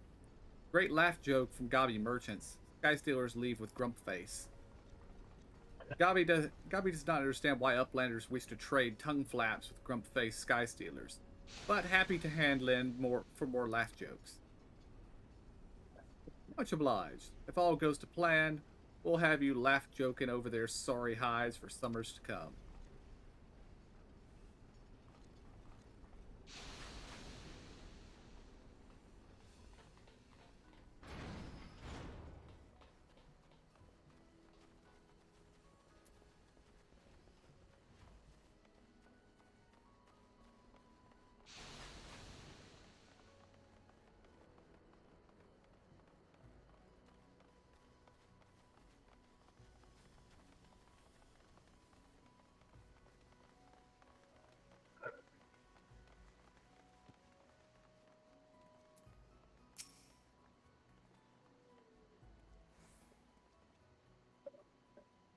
Merchant yourself, are you?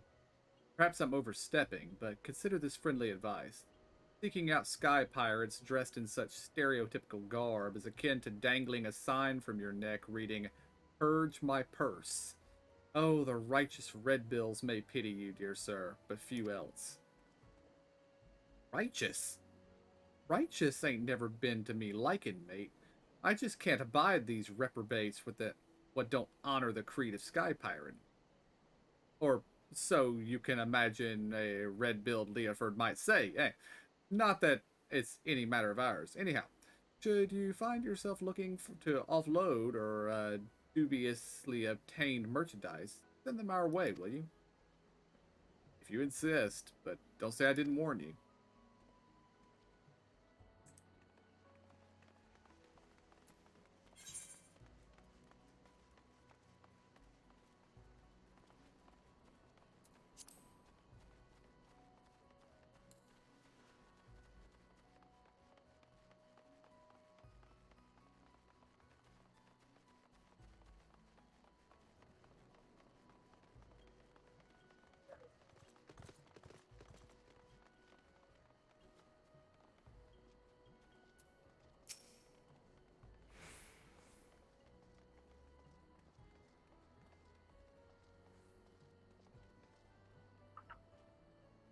Contrabandits?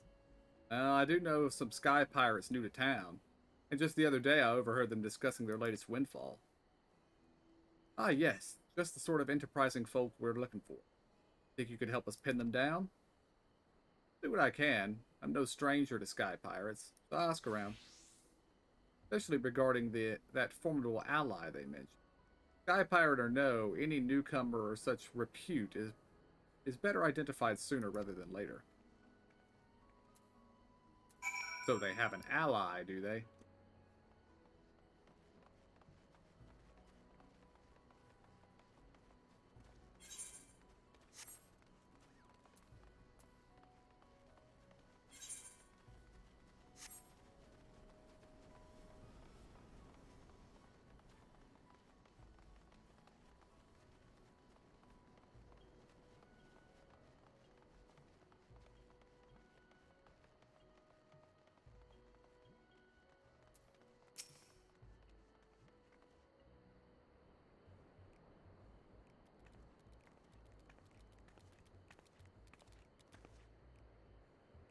So, are we the talk of town yet? As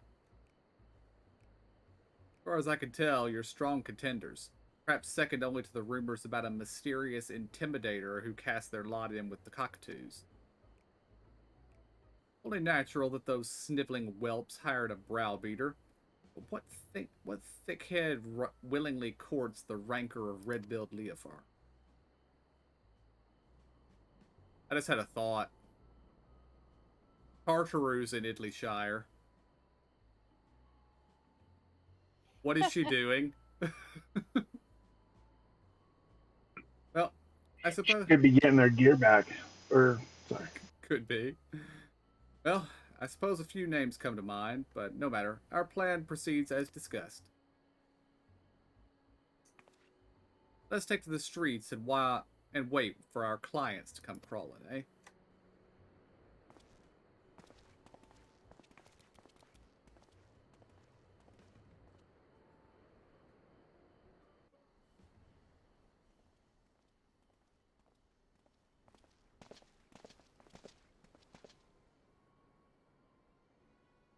Whoa there.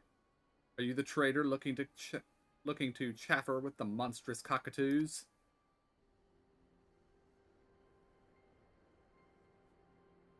Chaffer? With scrags like you?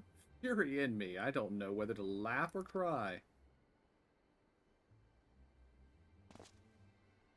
That voice. Red-billed Leofard. As you live and breathe. Not for long, though. If you don't hand over what you and your dicky birds stole. Bluster all you like, Red Bill, but you ain't getting the better of us this time.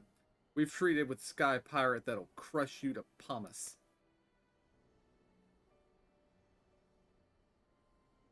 And there you were thinking this would be ever so simple, were you not, my dear Leofard? Oh, it must be her. And of course it is.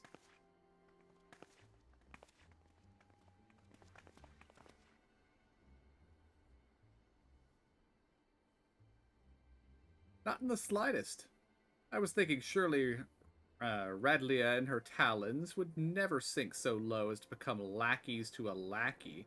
But here you are. I might even start to pity you. And that is where you consistently underestimate me, Red Bill. I would stop at nothing to realize my desires. Or were the sweet memories we made together in Dunscaith not enough to convince you of that?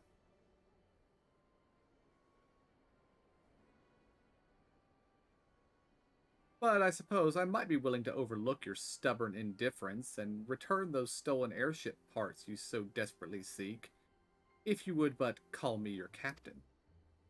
Yeah, he ain't gonna do that.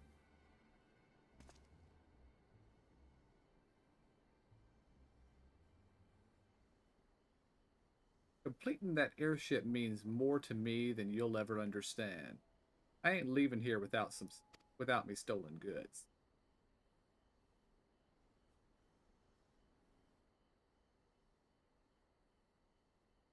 If they're worth recovering, that is. You there, Kakalorum. You didn't leave that plunder in a wind-aspected territory. Of course you did. Heads as empty as a tosspot's tankard. Those airship parts are embedded with highly calibrated corrupted crystals. Put them in any contact with wind sprites, and there's no better than glorified scrap.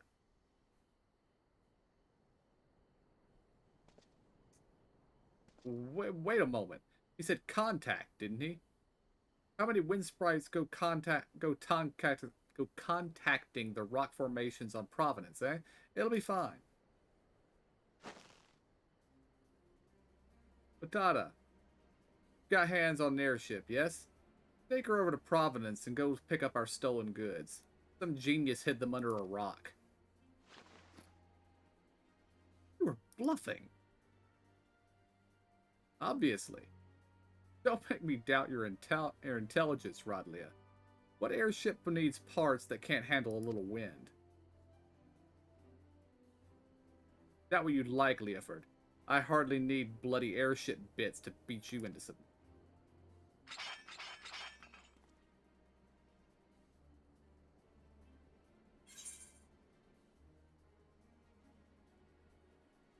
Option 2.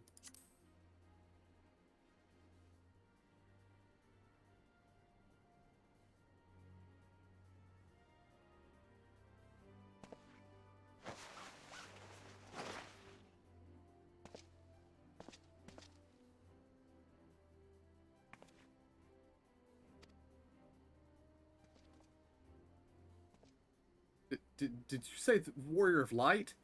Since when is he a friend of the Red Bills? I'm not the only one whose name is worth something in these parts. I'm still prettier, though.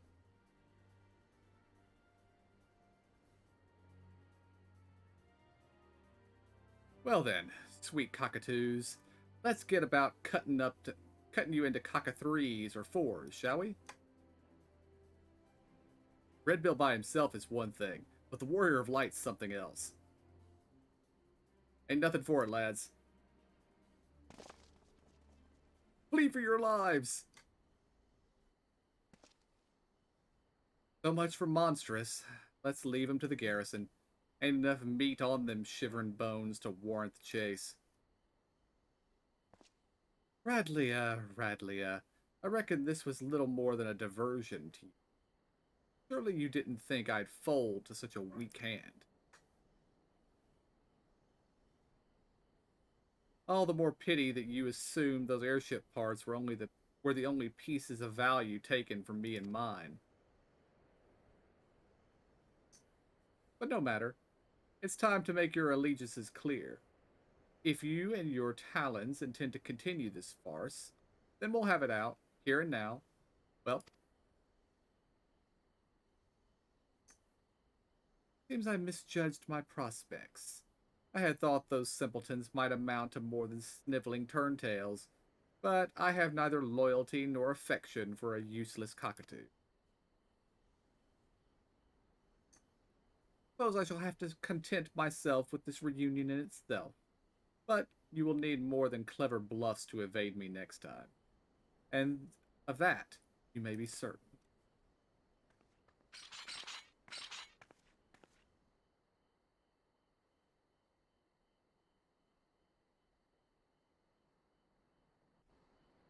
So all it takes is to do a little Clark Kent for her not to recognize us. Good to know. Yeah.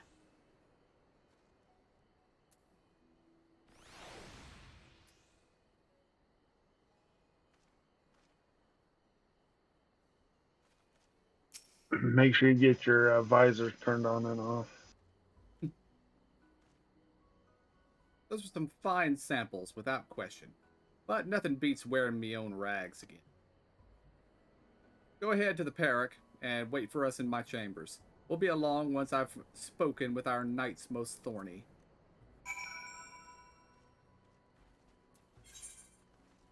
Well, now we have to travel on our own.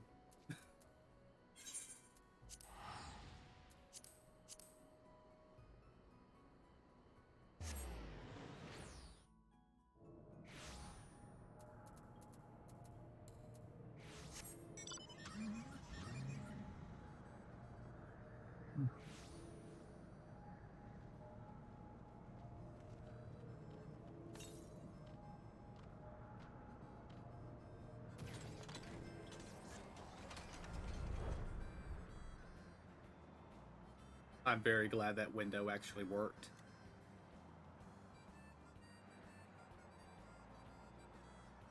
What window's that?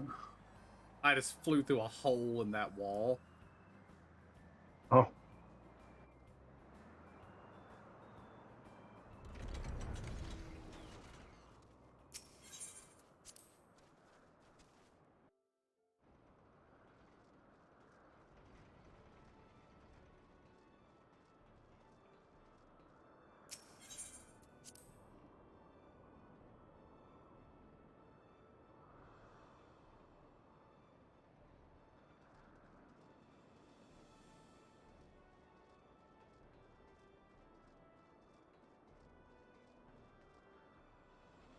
Before I go into the chambers, there's an unidentified object popping up on my map like it's important.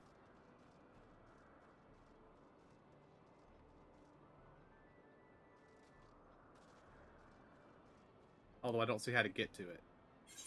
It's down by the loading gate before you went up.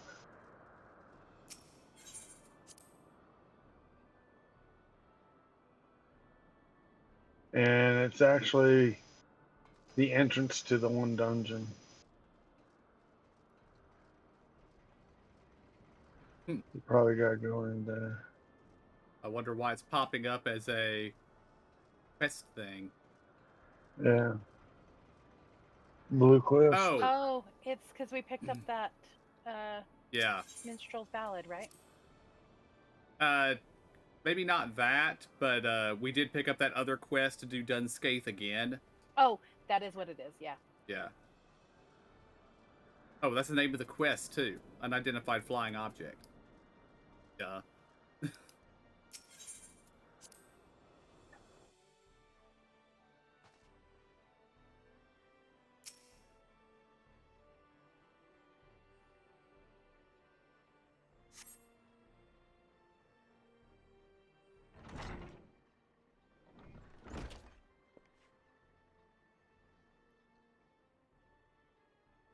Well, Utada says all stolen property is accounted for and finishing touches on our airship proceed apace.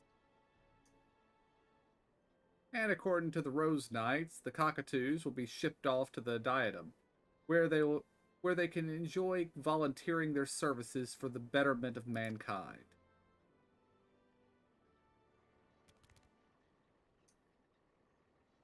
Speaking of which, Captain, what is to become of the miscellanea recovered from the cockatoo's hoard? I am sure House Hallinet will lay claim to their possessions, but as for the appurtenances of origins unknown, worry not, Puss. I don't pocket any jig'em bob I don't pocket any jig and bob I find like that, like some petty foister. We'll track down the rightful places soon enough, if my prediction holds.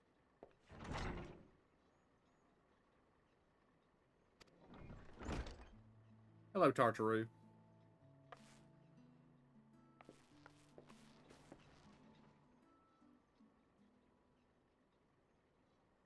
You look quite as surprised as I feel. To think we'd meet here among the clouds and sky pirates. I was just finishing up my affairs in Idleyshire when who should come asking for me but Red Bill Leofard. Quite the thrilling twist to my day, I'll have you know.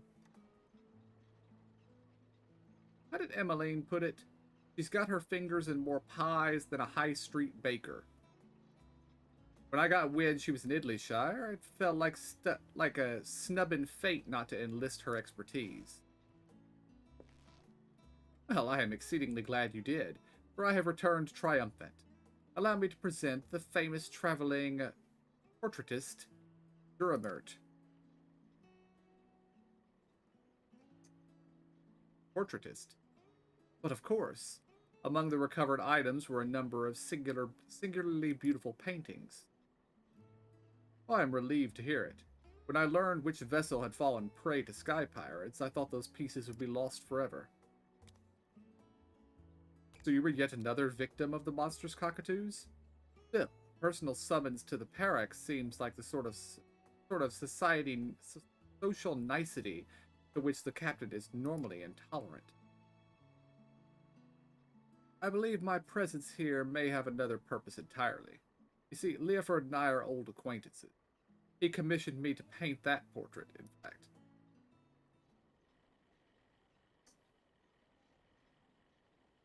My beautiful daughter, Romilly. She looks perfectly at home here. Beautiful daughter? Hi. Grandpa. Dermert is father to Lady Romilly, the gentlewoman who cared for Leofard as a lad. He abdicated all family affairs to his son when he became a practicing artist, but he's still a lord in lineage. I mean to say that the renowned portraitist Duramert is not only your grandfather, but a former lord as well? Oh, you must forgive me my blithe introduction from earlier. Not to forgive, Mistress Taru. On the contrary, I'm indebted to you for tracking him down so quickly. Thanks to you, this could happen just as I hoped it might. Construction's about finished on our new airship, and I wanted you here when I christened her. The Romilly will fly again. My dear boy, celebrating your mother's life with you continues to be my great honor. When you hung her portrait here, when you named your first airship, I could see the vestiges of her love shining in your countenance then, just as it is now. I only hope you continue to realize her greatest wish for you, to live as free and unfettered as the sky itself. I know she would be very proud.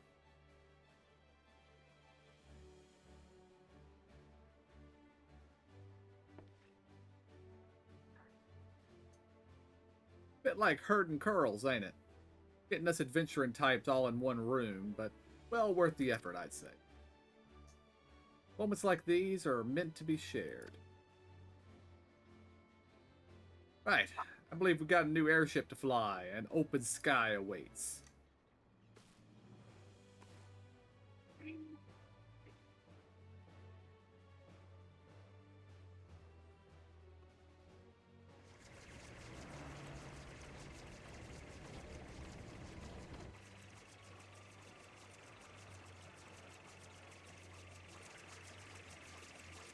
Now this is an airship. With how she handles, I could fly to the edge of existence and back without so much as a hiccup. Which I hear on good authority, or whatever authority Amelane is when he's in his cups, you have literally done. I reckon I've never been such equal parts awed and envious, though I'll assume my invitation was simply lost in the post-moogle. Nay, nay. In all candor, I'm certain there are some skies only meant for your eyes. Escapades surpassing even my wildest imagining.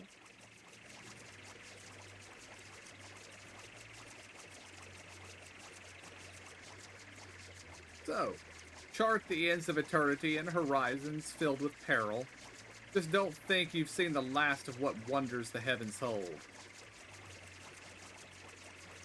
I'll come find you again before long, and I'll bring everything I always promise.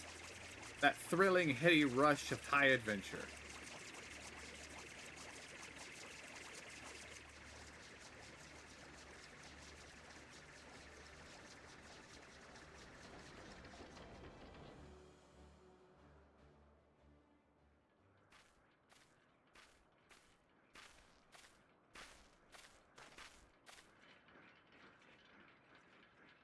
The farewell may be bitter sorrow, know that it is but fodder for reunions most gay. No need to get mawkish, Furball. It ain't as if he's dropping off the face of the star. Not permanently, anyhow. We'll meet again soon enough, although Cat Sith is liable to mope like a damp kitten till we do.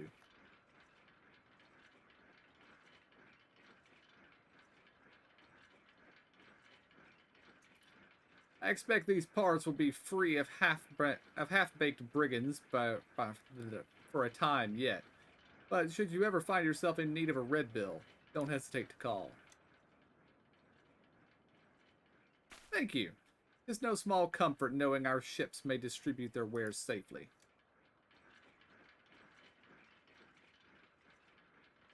As for you, we'll be in touch.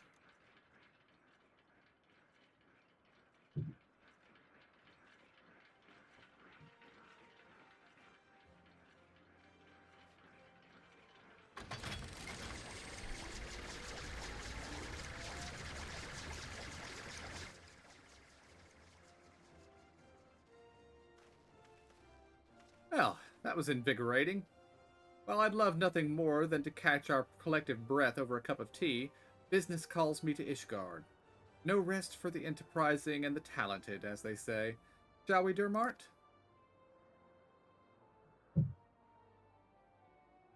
I'd persuade you to accompany us. Should very much like to hear of your adventures. Painting subjects I find personally inspiring is a particular credo of mine, and I dare say you have brushed shoulders with more than a few individuals of note. Yeah, I would say most of them, actually. Thank you for indulging an old man's eccentricities. Now then, perhaps you could begin by the adventures you shared with Leofard and his crewmates.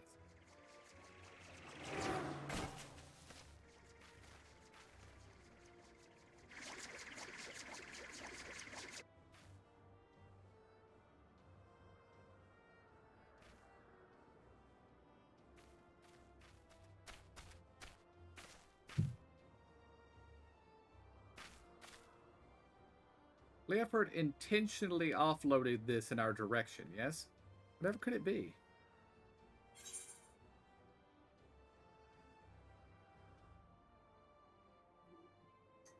Go with option 2. Whatever it is, Leofard's a man of his word.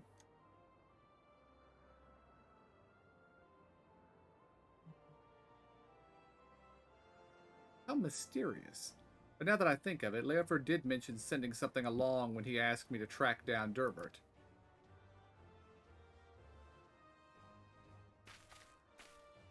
Oh, I would make quite the sight lugging this around to all my meetings, so might I ask you to hold on to it for the time being?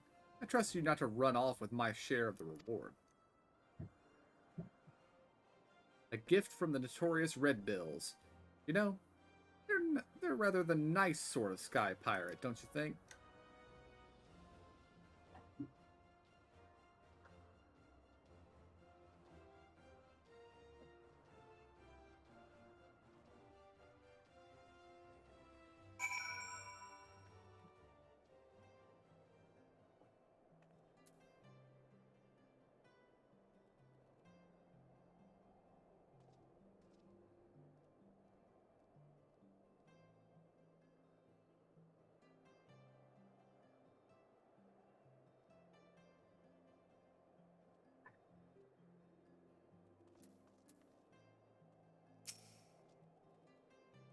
bright and energetic young lady is your employer.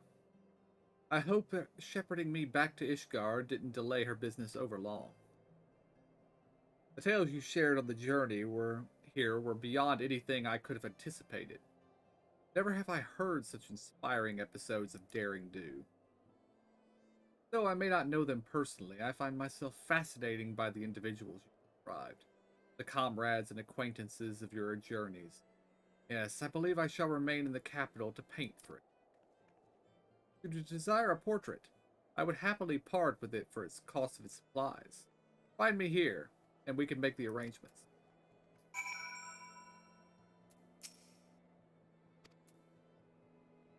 Probably after we complete the quest.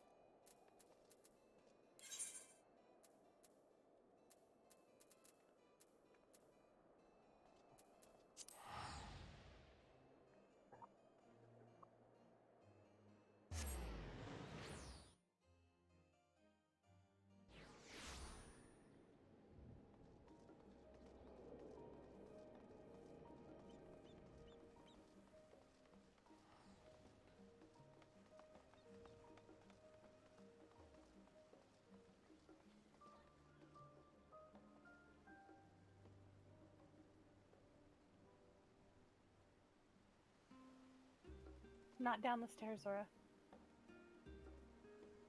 I didn't go down the stairs. Oh, was it KJ that went down the stairs? No, I'm in load screen. Oh, that was weird. Okay. I thought I saw someone blue ink go down the stairs.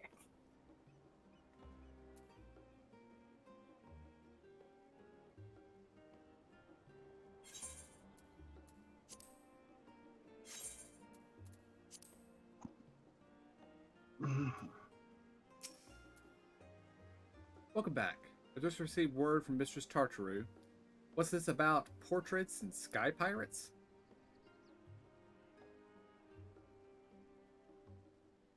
Red Bill Leoford gave you this for the necklace. Seems to be a leather strap of, and an antiquated one at that. Wait a moment. Recognize this design from my studies. This is a relic from the ancient city of Mach. It is said that Maki sorcerers would weave these cords with magics to make them unbreakable. You'd be hard-pressed to find a better material for a necklace. Oh, Mistress Tartaru will be so delighted. She chatted endlessly about how pleased she was to know the Red Bills and what sort of products might prove useful to our daring new friends. And the Rose Knights have already placed an order for the garrison. So all in all, I believe our latest endeavor was a brilliant success. As always, we shall be on the lookout for new areas of opportunity. So I hope we can count on you to serve as our charming emissary again. In fact, I believe Mistress Tartaru will insist upon it. Until next time.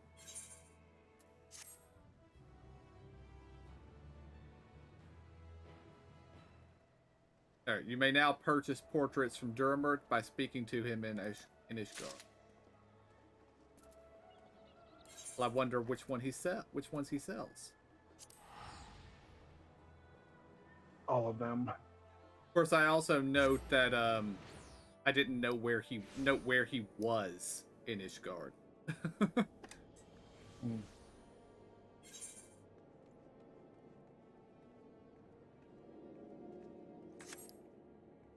Probably somewhere near the other vendors, I guess.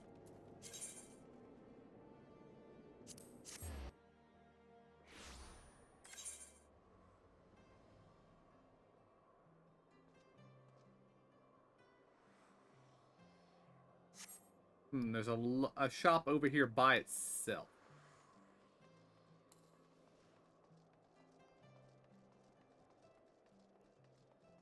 Yeah, that's him.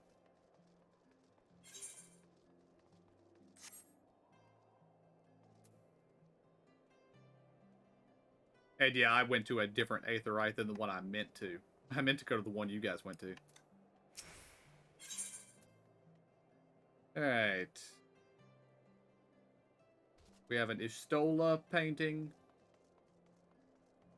Thancred. Okay, it's mostly the Scions. Urianger, Tartaru, Alpha Node, Alizé, Kryl, Grahatia. So yeah. Scion portraits.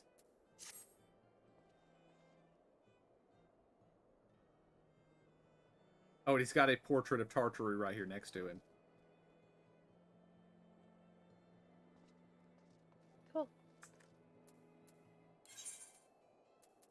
Alright.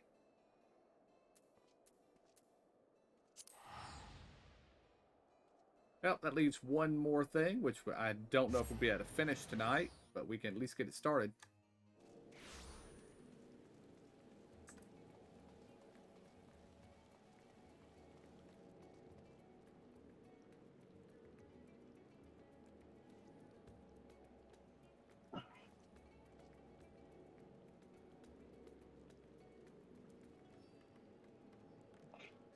The thing to get our weapons. Well, we have to do the Hildebrand quest first. No. It always wakes me out when it's raining in here because I think it should be inside. For some reason. Oh, I mean, weird. I know. I didn't it's even... open. I noticed it was raining, but I didn't notice that it's not raining where we're standing here. Yeah.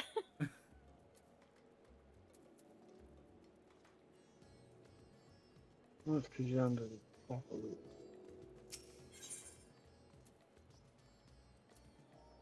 Nashu awaits your approach like a butterfly poised to set off a hurricane. I have a new lead, and just as I promised, you're the first to know. Before we get into the details, though, I should give you back your soul container. I gave it a good scrub first, of course. Being the gentleman that he is, I'm sure the inspector wouldn't want to leave any lingering spiritual odors. There. Now you can listen to my findings without having distracting thoughts like, when is Nashu going to give me back the soul container? Now, as for the lead I mentioned, I was thumbing through a periodical and found an article on alien abduction. The way it was described, it was almost exactly what happened to the inspector.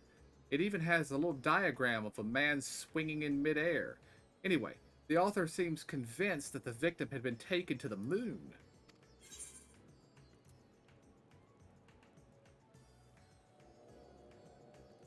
I'm going with option 2.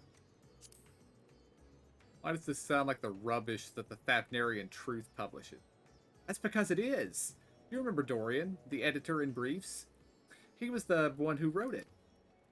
And apparently on doing research for the next edition of the Moon itself, apparently there's a portal or something in Garlemald that'll take you straight there.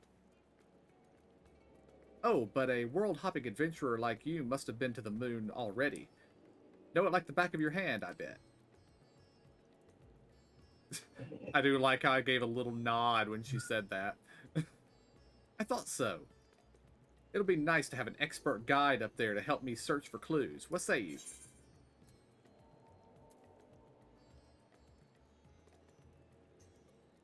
I'm just gonna say to the moon. To the moon, Nashu. Right, I'll start packing my bags. I don't know what the weather is like on the moon, but I remember Garlemald being a bit chilly this time when I was there. Or the last time I was there.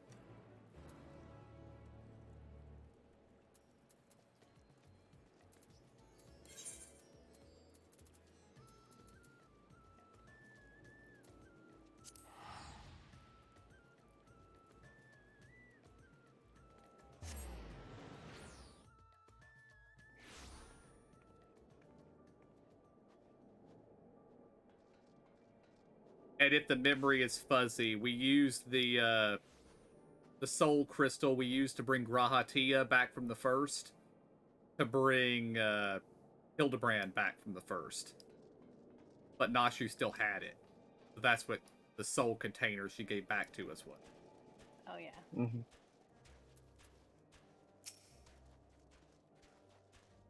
Oh, it's much colder than I remember. I sure hope this lunar gate is close. The Tower of Babel?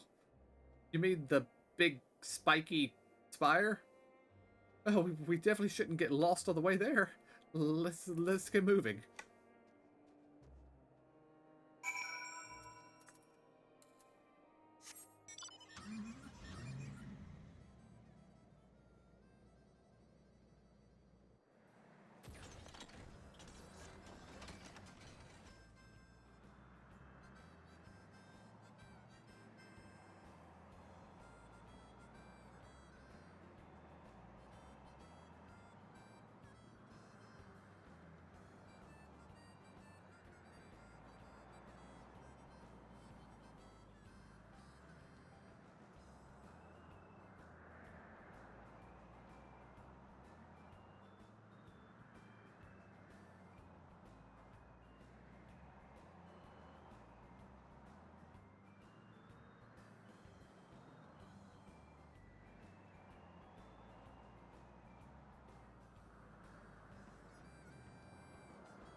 So this thing will send us up to the moon? Just like that? The courage, Nashu.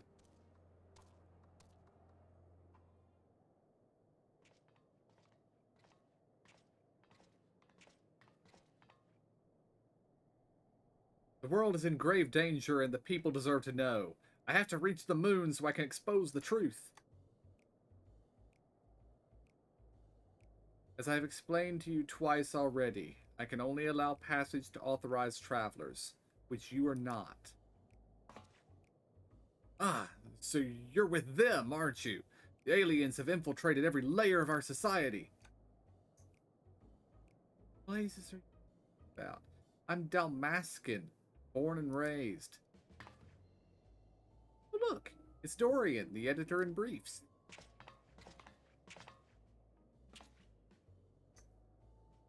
That's Delian, editor in chief. Thank you very much. And you were friends of the abducted, I believe.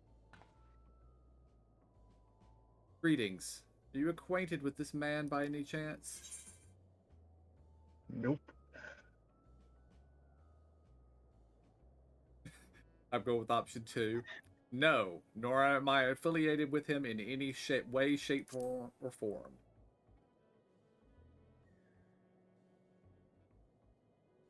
I wouldn't think so. He doesn't seem the kind to keep company of a hero like you, or it doesn't seem like the kind of company a hero like you would keep. But aren't you forgetting the whole conversation we had with Dorian back in Razatan? Yes, I am forgetting it, Ashu.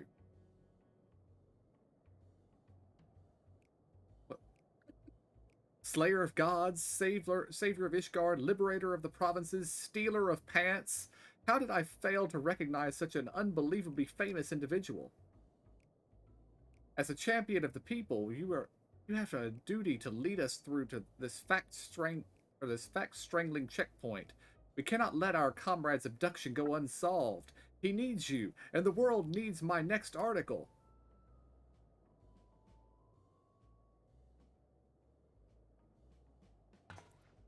And you believe he was taken to the moon? Well, that certainly sounds like an emergency to me. Your acquaintance here seems sincere in his desire to help, so I will grant him special dispensation to accompany you just this once. You may proceed to the Nethergate. Mysterious forces have thrust us together, and though I trust the fates about as much as I trust the obviously compromised gate guard, I will leave no moonstone unturned. The truth is up there.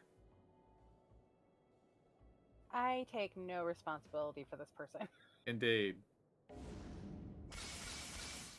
We'll feed him to the Loporits. They'll love him. Yeah.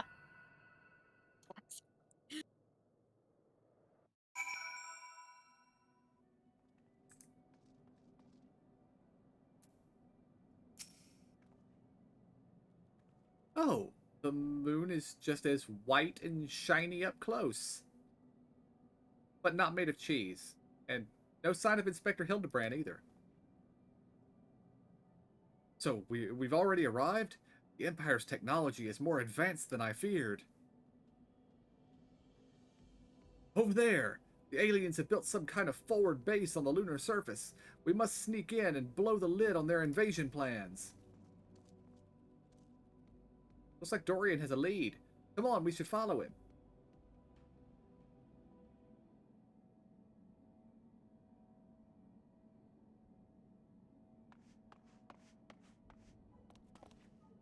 Aliens! Honest to God, aliens! I never expected them to be so tall, or so small, and bunny-like. Welcome. If I had known I was receiving so many visitors, I would have sent for more tea. That voice! Speaking inside my head! I don't know the words, but their meaning is clear. Are they wielding psychic powers to try and brainwash me? You alright there, friend? Need help with anything in particular? And this one speaks our tongue fluently. Learned it from your Charlian collaborators, I'll wager. Don't think you'll fool me, what with your adorable bunny nose and silken ears. I'll print the truth before you arrive to beguile my fellow men. You're one of Orianje's friends, aren't you? I'm not sure who or what put such odd ideas into your companion's head, but would you mind setting him straight for me?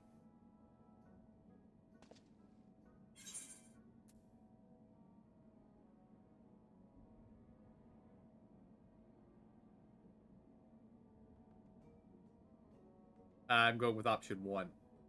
The Loporrits are not alien invaders, although their adorableness does belie their capacity for shenanigans. I love the word shenanigans. Mm-hmm. Mhm. They got to you, didn't they?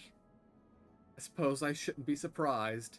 I've heard rumors about the disbanded Scions of the Seventh Dawn. The formerly secret society has in truth become all the more secret that it may pull our leader's strings from the shadows. Hold it right there, mister.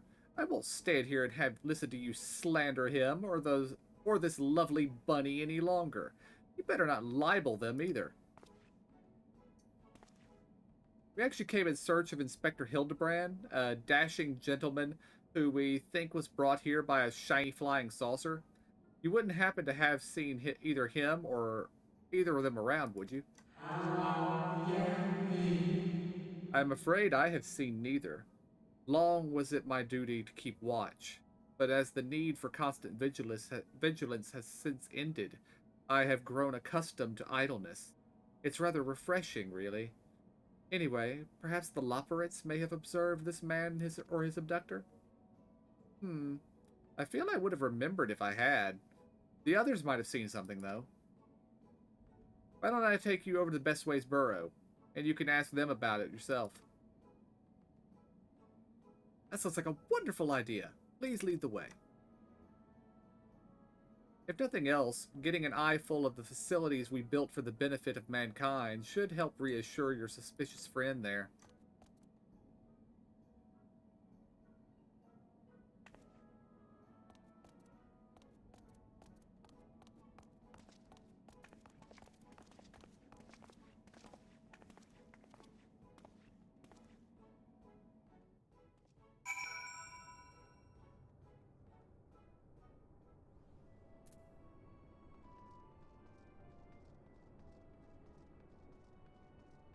It's just gonna make him think that they're trying to abduct the humans anyway. Uh-huh. After all, prove he's right. The laconic Loporrit says, I knew it. Seeing the burrow in all its magnificence has left your friend speechless.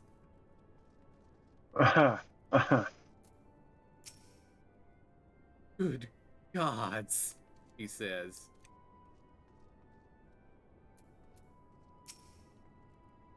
So many bunnies!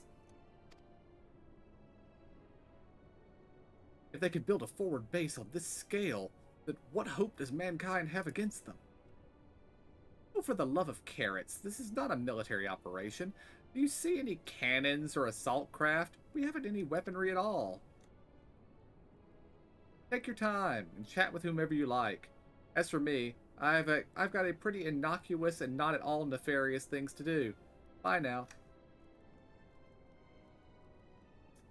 Right then, let's get on with the investigation.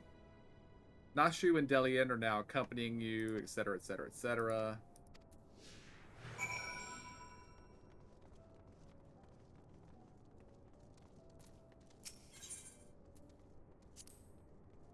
At Aetherite, a convenient tool for meeting with their Charlian co-conspirators, no doubt. Oh, they'll tell you Aetherites were an Allegan invention, but it was really just one of the many alien technological secrets received in exchange for their undying loyalty. Link pearls, too. Be careful what you say on those private calls. The Charlians are always listening.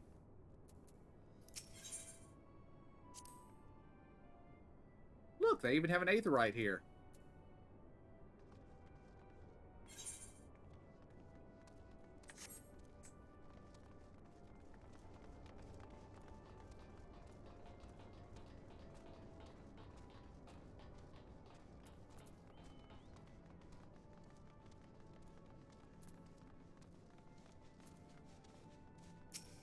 Is this the building you're hiding in that KJ just flew over you 10 minutes ago? Possibly. Oh, I often stretch my legs out here under the stars, but can't say I've noticed anything out of the ordinary. Sorry. Not to worry. We'll try our luck elsewhere. Thank you. Furry-faced liars, the lot of them. They're probably hiding an entire fleet of alien attack craft.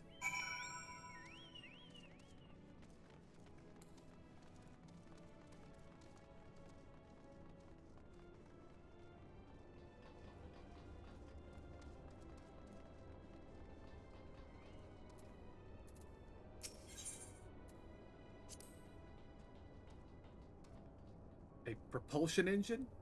Of course. This is no mere moon. You know the satellite upon which we stand was never a natural celestial body, right? It was a grand fabrication of the ancients. They were in contact with aliens even back then, but the purpose of their ambitious construction has eluded us until now. It's obvious that the moon is a colossal starfaring vessel. Well, he got one thing right. True. Boy, that's a big fan. It must get hot in here.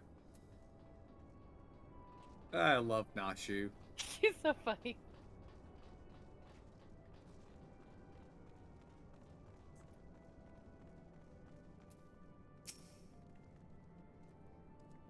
Well, ever since we built the Excitatron 6000, we get all kinds of people around here. Could you describe your missing friend in a bit more detail? Well, he's very gentlemanly and dapper, if you look past the almost certainly tattered state of his clothing. Though their fashion sense can be a bit eclectic, our visiting adventurers are always dressed impeccably. Not to be rude, but I've a feeling your friend would have stood out in that crowd.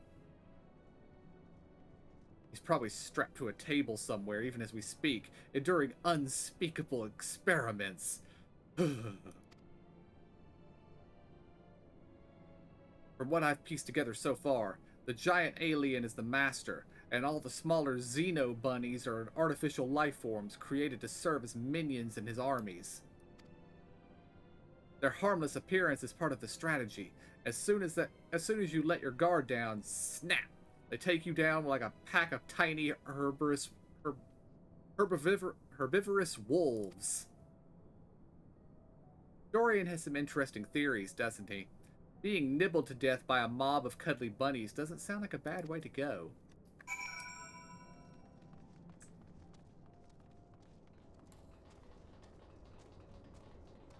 You are entirely not carrot-like enough for them, Delian. Mm-hmm.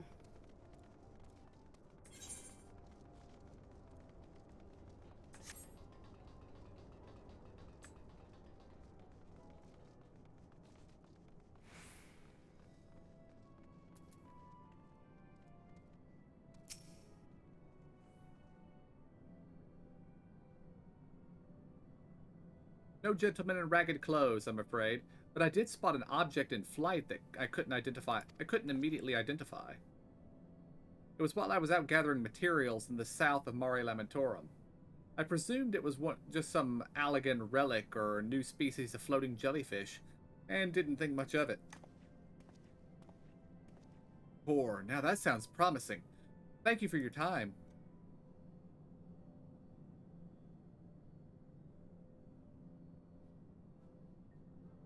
What's this then? A pod for growing new Xeno bunnies? They must plan to produce them in the millions and overwhelm us with their sheer fuzzy numbers. Ah, how could I have been so blind? Those aren't ears. They're psychic wave generators. They lure people close with their precious little faces and then bam, brainwashed. I figured it all out, alien scum, and once the world reads my special edition, your dreams of domination will be done for. What a strange and oddly aggravating man. Is he a friend of yours too? He thinks he's a friend of the people, but I don't think any people are his friends. Right? Let's get out of here and find that flying object. Do you know which direction is south?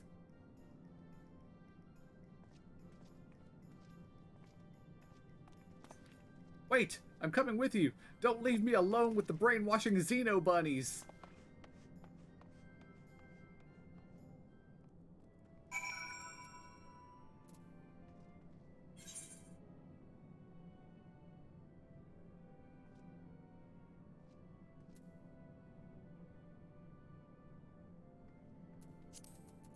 Brainwashing Xeno bunnies.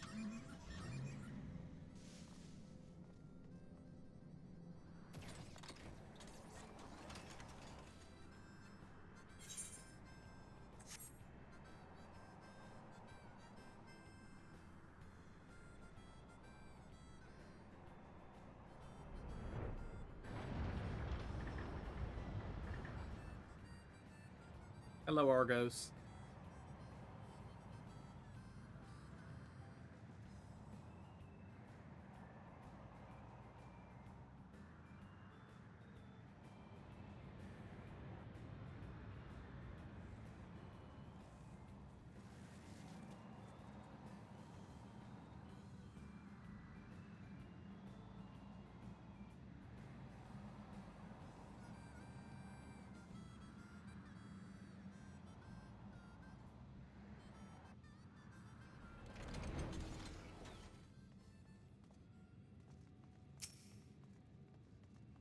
Search for the flying object. You may move the camera, etc., etc.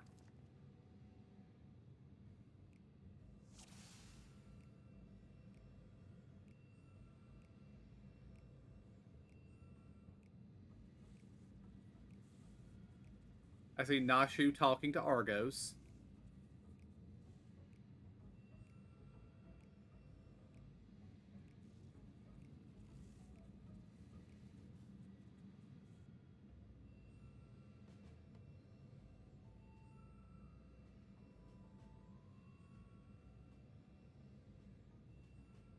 I see the flying object, but I can't pan my camera far enough to get to it, so... Yeah.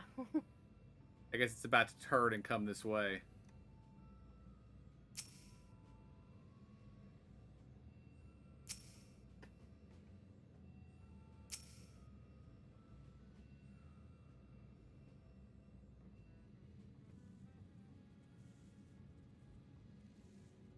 I clicked it a couple times.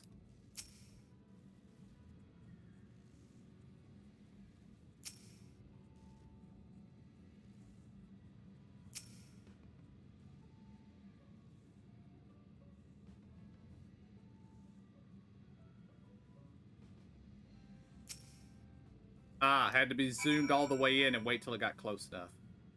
And then, yeah, and just left click it.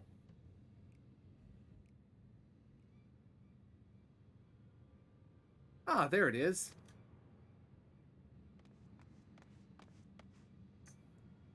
And there it goes. Come on, we can't let it get away.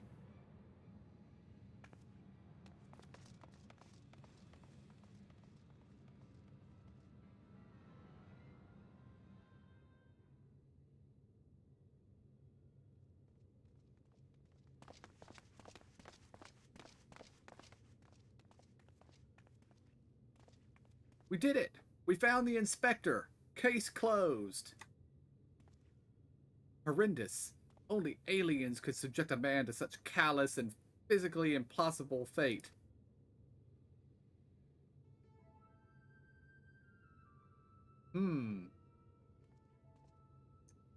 Are my eyes playing tricks on me, or do you see a whole field of planted Hildebrands?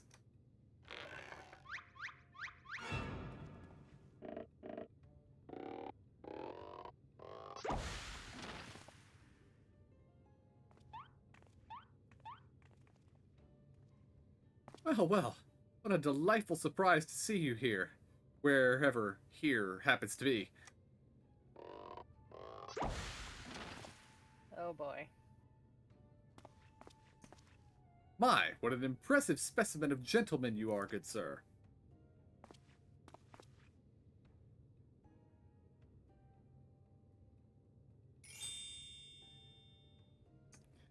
The same could be said for you, my good man.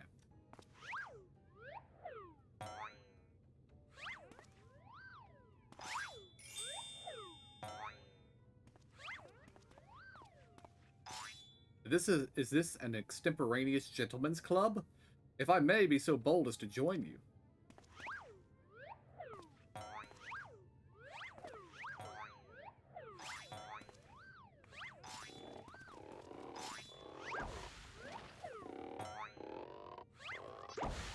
There's a pair having tea.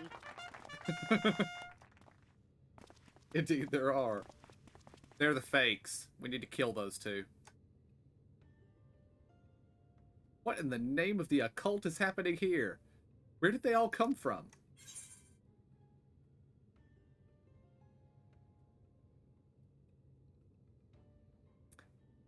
I like both of these answers.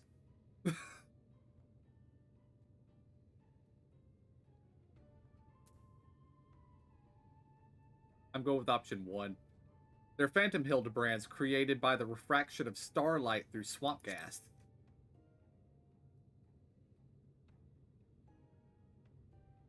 Imposters, you mean? Don't worry. I know just how to find the real inspector. Are there bombs involved here, Nashu? Yes, there are bombs involved.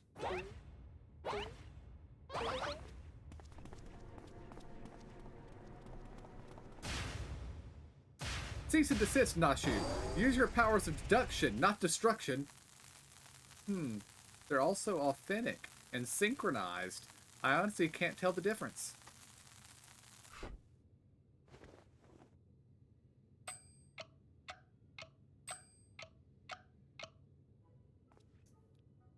Well, look no further, for I am the one and only Hildebrand, agent of inquiry and inspector extraordinaire. The one and only? I believe that would mean me, good sir. How odd! I think you will find that I am the original Hildebrand. Oh, I am more than certain that I am Hildebrand. As am I. Could it be we are all Hildebrand?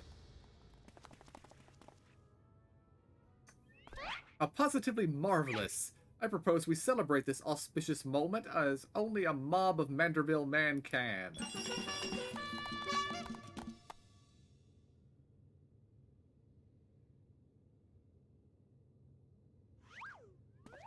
This is the best. Yes.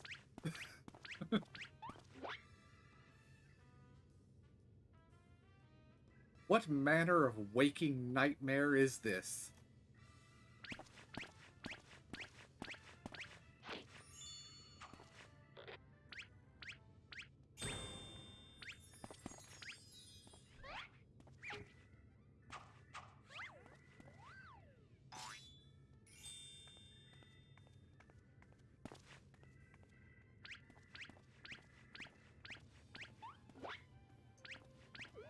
I think Nashu has not been taught how to do the Manderville Mambo.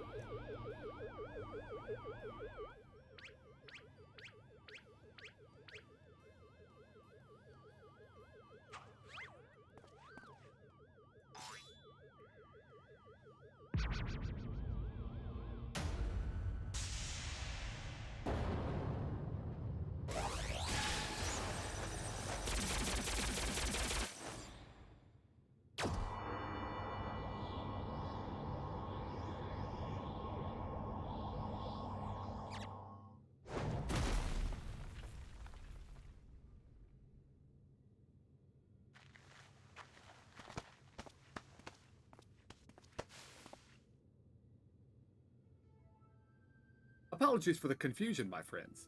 I assure you that this time you stand in the presence of the imitable Hildebrand Heliodor Maximilian Manderville.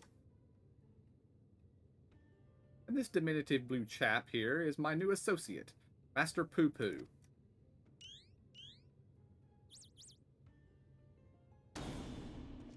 Another alien species? Of course. You're building a clone army to invade our star, and what we stumbled upon was a field test. I do not believe we've had the pleasure, my excitable fellow, but I promise you that the amicable Master Poo Poo has no desire to wage any clone wars. What's this all about? Are you telling me you weren't abducted? A simple misunderstanding.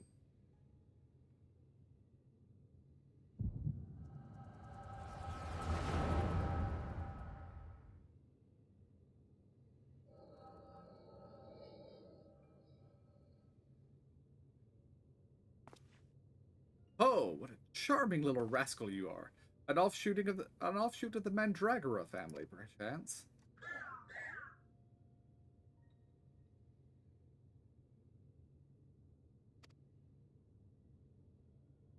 Poo Poo.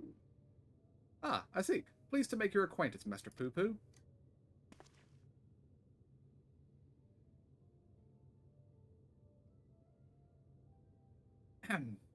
Might I inquire as to our current whereabouts? I had but recently reunited with Nashu and my friend, and would greatly appreciate if we could convey me back to my prior location.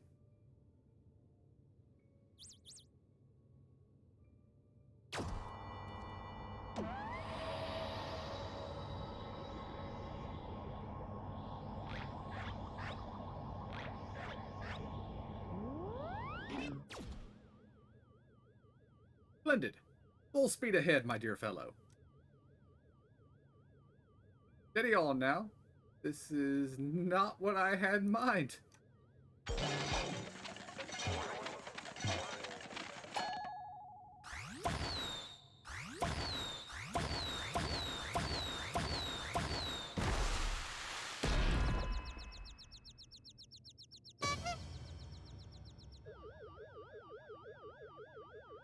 My word, you've generated a veritable battalion of identical gentlemen.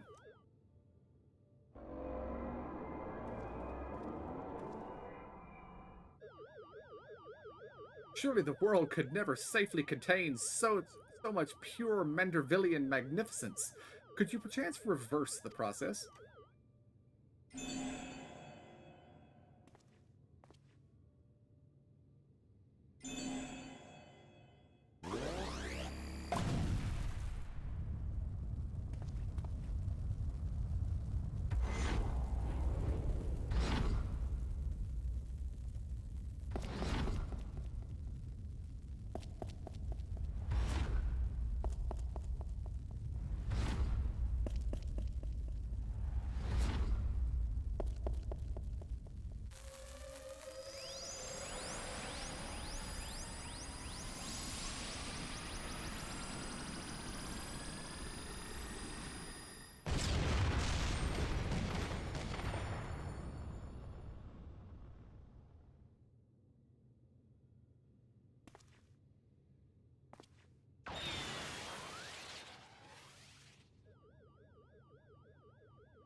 Oh gods, no, not like that.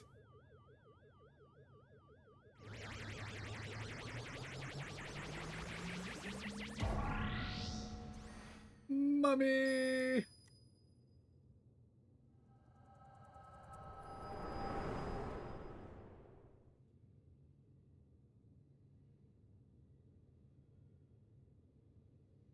Thus, I have concluded that Master Poo Poo has no grasp of the common tongue, and his true intentions, while surely peaceable, remain woefully unclear. It was only through frenzied gestures that I managed to direct him back here and have him clean up our Manderville multiplicity incident.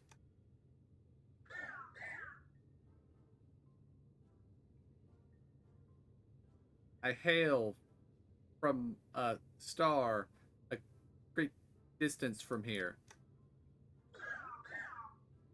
I came in search of a friend whose communications halted mid-exploration.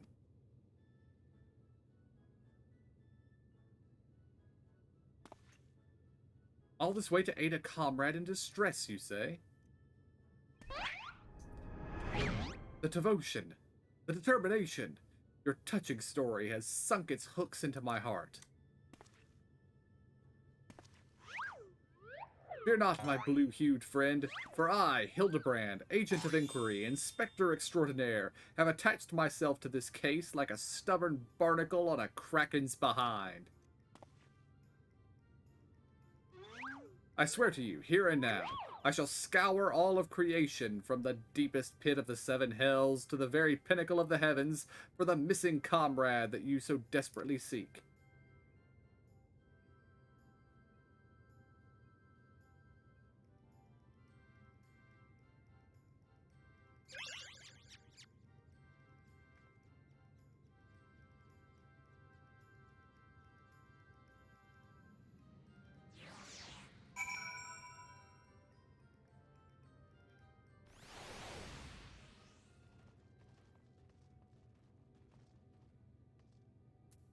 I like to think that we looked at him and went, "We'll help you."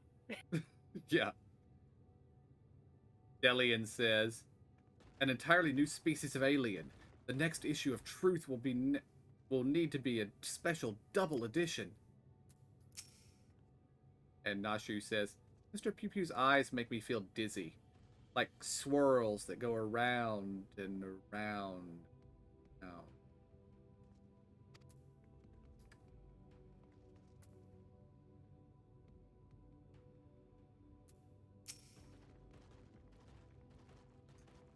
I am glad you are here to help ward off any more misunderstandings. Tell me, how is it that you were able to understand Master Pew Pew's language? The power of echoes. Ah, you mean persistent repetition? It sounds similar to the Manderville art of parley. You're saying you have an extrasensory ability that allows communication with aliens? How fascinating. Yes, most fascinating indeed. Pending mysteries aside, I am glad indeed to once more be in the company of my faithful assistant and stalwart contemporary both.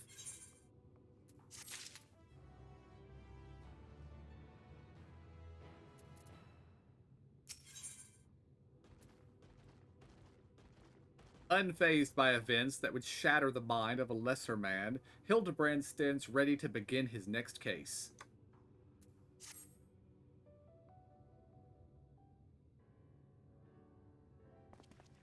So begins the case of the silent correspondent.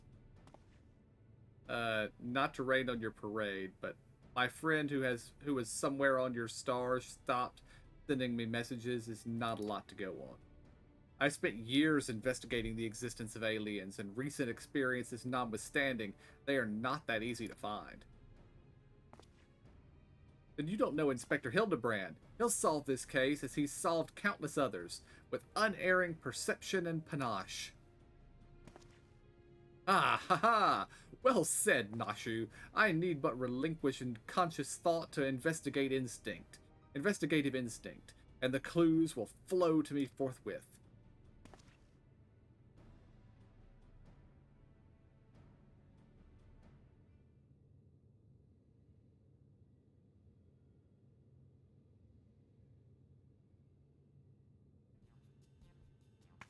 Lose yourself in the deductive current, Inspector. You're channeling, aren't you? Contacting a higher power to breach the veil of mystery. Another fascinating development.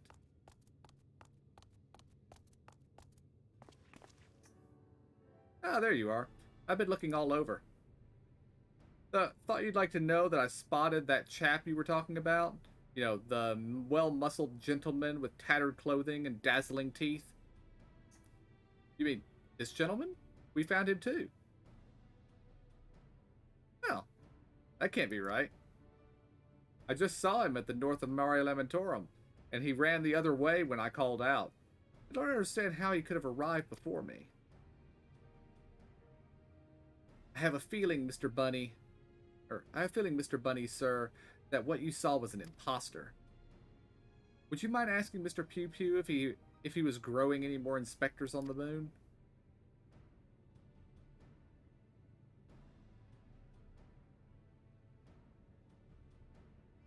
I only created a single batch, but one did manage to escape the vaporization beam. That individual's behavior was unpredictable. A flaw in the cloning process, I'm afraid. A Hildebrand with a survival instinct? Oh no. Well, this won't do at all. We can't have a flawed inspector running around besmirching the Manderville name. Master Pew Pew, I must ask that we hunt down and liquidate my other self as soon as possible. Might we delay the search of your comrade until the deed is done? The imperfect clone was of my making. It is only right that I redress my mistake first. So begins the case of the imposter inspector. Oh, that does sound exciting. If you don't mind me coming along, I could show you the place where I saw the imposter inspector.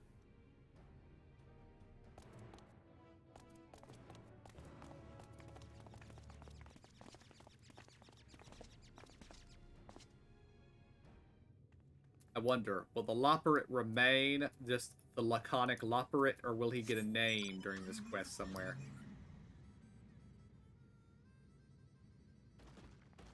And will it be Inspector Way? Ooh, I like it. Or Imposter Way. Also Imposter possible. Lopper. Manderville way. I like that one.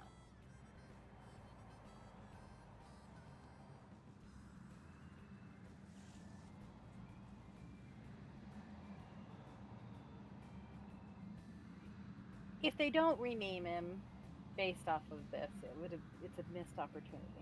True.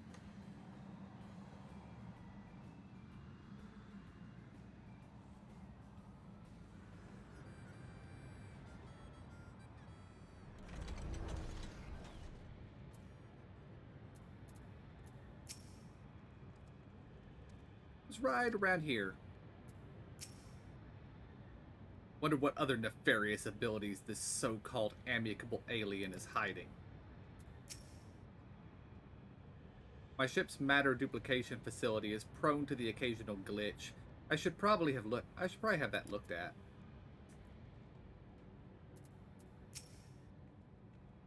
And Nashu's asleep.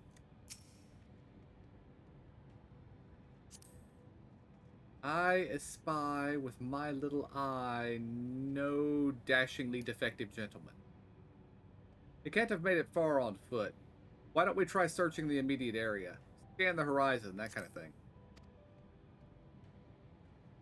But I suggest we split up so that we can cover more ground. We will investigate the area to the west. Alright, I'll take the other two and head east. Splitting the party again? And you're leaving me with the aliens? Oh, relax, Bright Eyes. We have a nice chat, and I can disabuse you of all the strange conspiratorial notions. Oh, we can get to know our new friend here.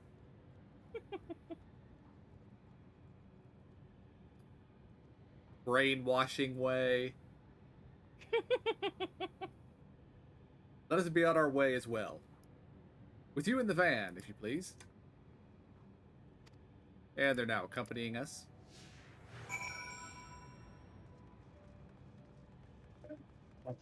Kidnapping Way. Mugger's Way. Wait, no, Indeed. Muggers.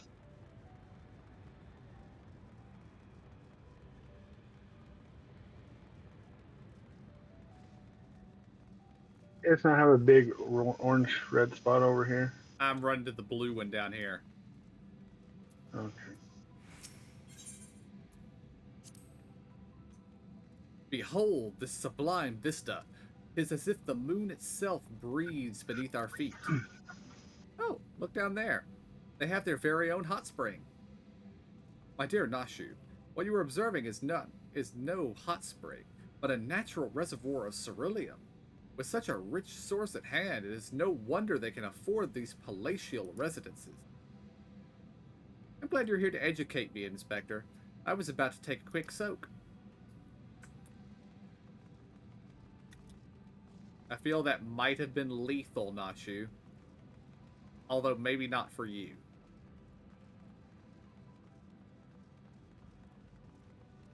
Those plant bombs.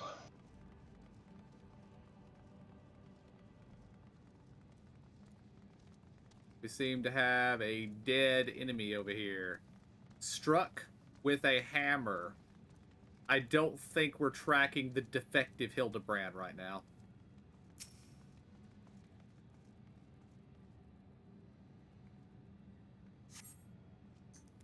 The dad? A goldsmithing hammer is lodged in the thinker's carcass. It appears to have been dealt a single, swift killing blow. Core, the bugs grow big up here, don't they? This hammer, surely it cannot be. Nay, it does not bear thinking about. Come along, nothing to see here. Oh yeah, Daddy's here. Uh-huh. And we have Mommy another, probably kicked his ass. and we have Fine, another then. speech bubble over here. But how do I get over there without mounting up? Or do I have to mount?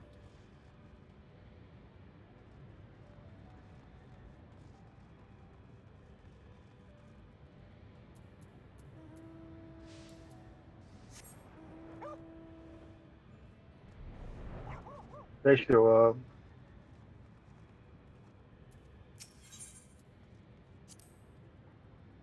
What a dazzling display of stars. Not a single cloud in sight. In fact, I've never seen the night sky so clearly. Now that you mention it, it's been nighttime the entire time I've been here. How much longer until dawn breaks, do you... Yeah, you probably don't want to be on the dawn side of the moon.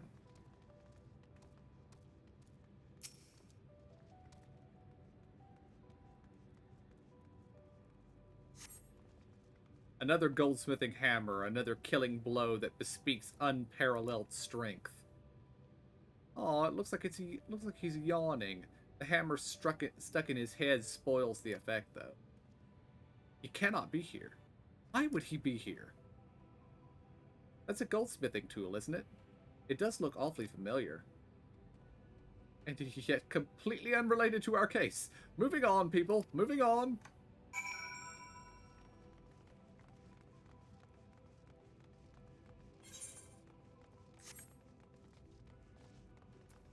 Does it mean they're on the hunt log if they have little red icon-y things over their head? Yes. Or they're not, well, they're part of the, a current hunting mission, I guess. Or a hunting mission you're carrying. Gotcha. A trail of fancy footprints. A set of gentlemanly tracks leads to the northwest. Aha! In the sand, in the snow, in the half-ilm of moon dust, I'd recognize those fancy footprints everywhere. They're a perfect copy of mine. Our fugitive imposter must be just ahead.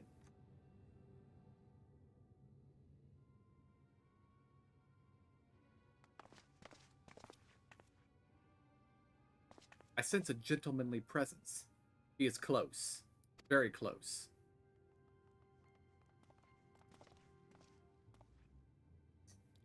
No clones to the northeast quadrant that we could see.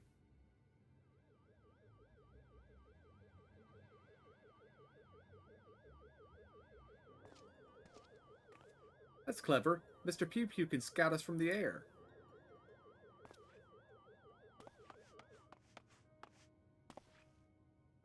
Ha! I found me.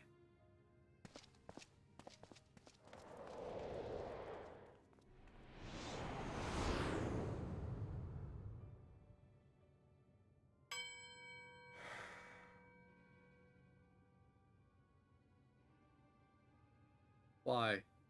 Why did I flee? His name is Hildy Clone. He seems sad, downcast, very uninspector-like. A flawed creation, to be sure. Such negative emotions would never mar the heart of a true Manderville man.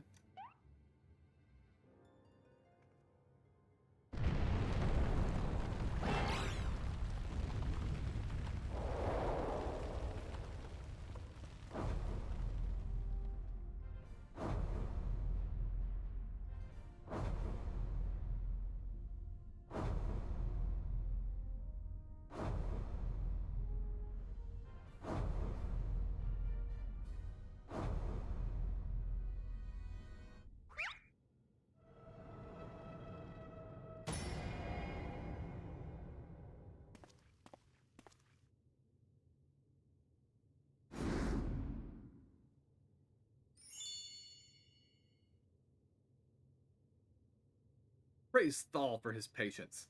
It would seem my beloved Hildy has been awoken from his unnatural slumber.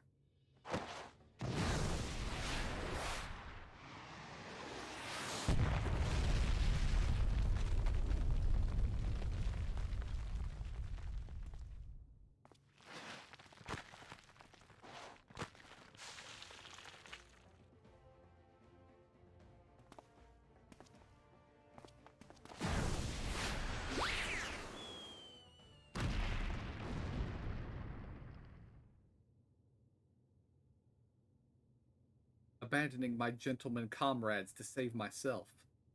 My pride in worse tatters than my maltreated wardrobe.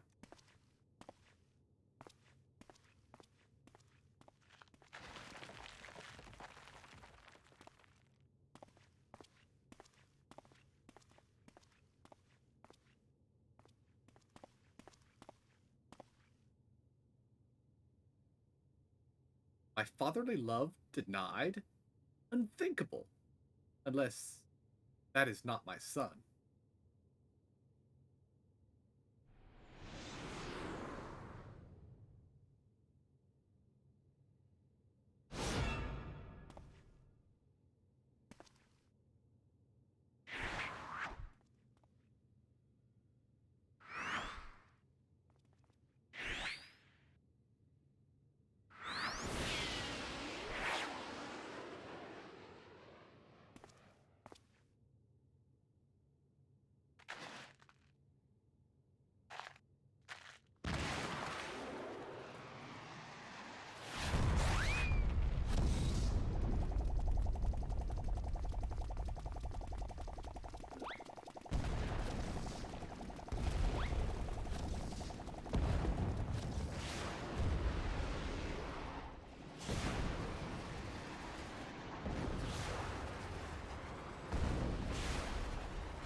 I actually thought you might get away there for a minute, Hildebrand.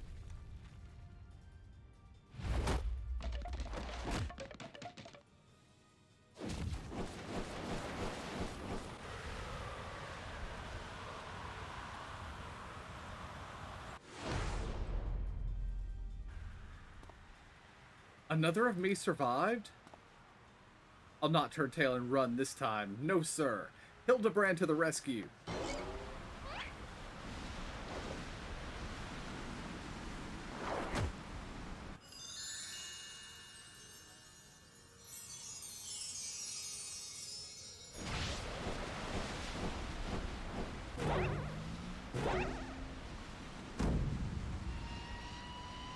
Round and round as fast as I can. I can't slow down. I'm a Manderville man. Manderville Dance of the Ephemeral Twins.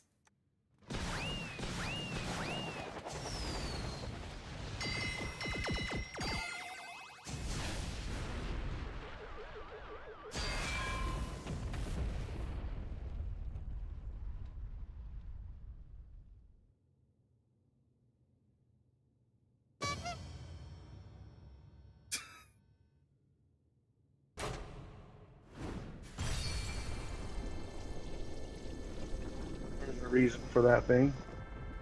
Oh, wait, what?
Now I know I'm dreaming. That can't possibly be real. That was a little something we were preparing to welcome the people of Aetheris. I almost forgot it was still here.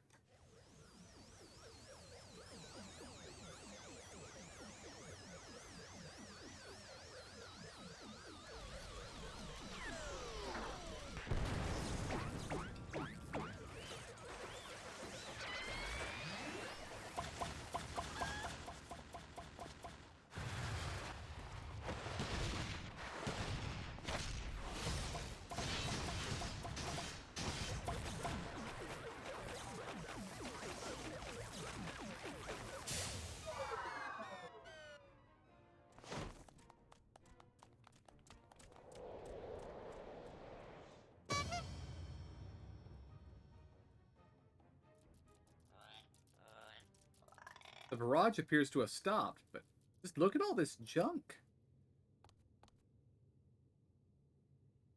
Please be sure to pick up your litter before you leave. The moon belongs to everyone, you know.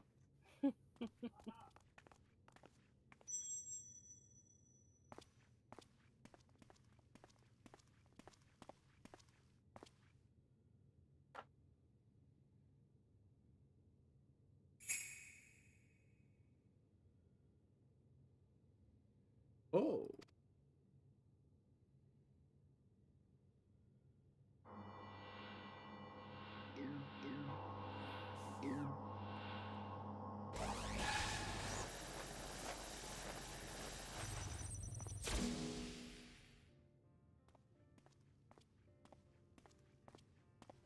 Hildebrand Heliodor Maximilian Manderville, how glad I am to see you up and about.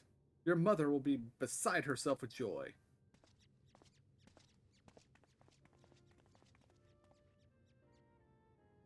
I only stand before you now thanks to Nashu, who stood ever vigilant at my bedside, and to the Warrior of Light who ferried my soul back from across the rift.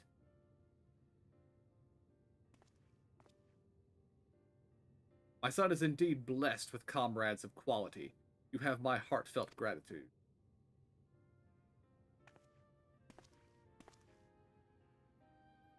To you, Master Pew Pew, I extend my apologies. In my excitement, I fear I have broken your starship. If there is aught I could do to help effect repairs, you have only to ask. My vessel experienced a temporary malfunction, but there was no major structural damage.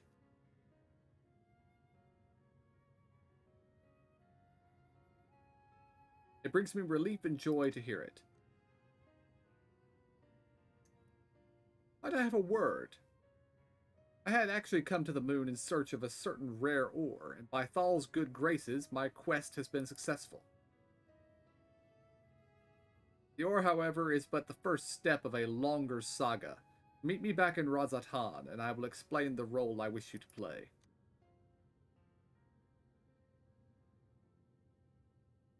Yes, I think it best we make the journey starwards.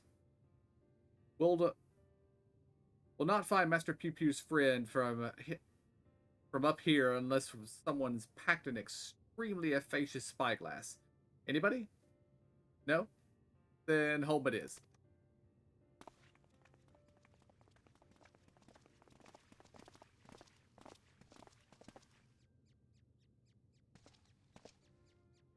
For years, I've chased after the supernatural and the inexplicable, but to encounter so much in so short a span of time, my mind still reels from the implications.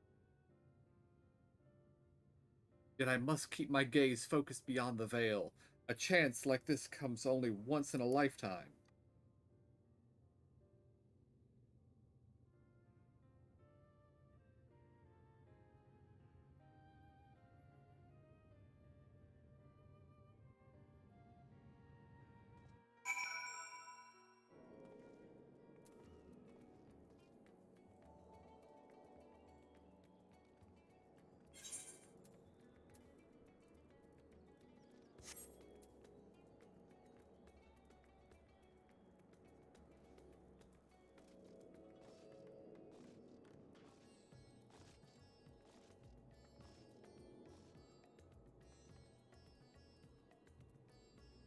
Was that the bunny dance you were laughing at, Zora? Yeah. I thought so.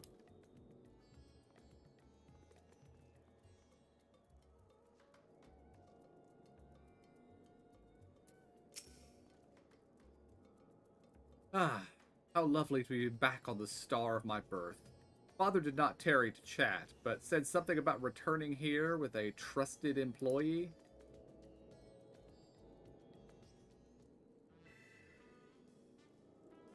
Well, we've no time for further familial pleasantries.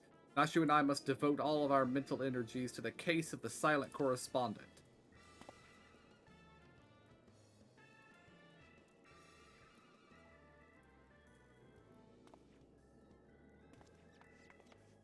My keen inspector's senses impels me to begin our search in that direction. Make haste, my companions, for justice waits for no man, not even one who is little and blue. Inspector, wait! Can't justice make an exception for me?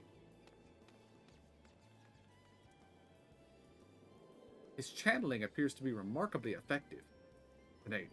Yes, most fascinating indeed. Forgive me, I seem to have been laboring under a misconception. After spending some time with the Xeno bunnies, it has become clear to me that they have not the slightest intention of invading our star. They are no threat to us. But Did you guys see the little guy that has been stalking? What's her name? I forgot to even Or look for him. I think Yeah, he was one of the things I that ran just out of the saw ship. him. He Well, I could have just saw been. him behind one of these pillars, the one right next to us. Gotcha. But he is. You know of whom I speak. That devious Master Pew Pew and his diabolical devices devised solely for world domination. I shall have to investigate him further to learn the intricacies of his plans, but I may require your aid, not to mention your interpretation. I'll even pay you a retainer fee. So please, when the time comes, join me on my quest for truth.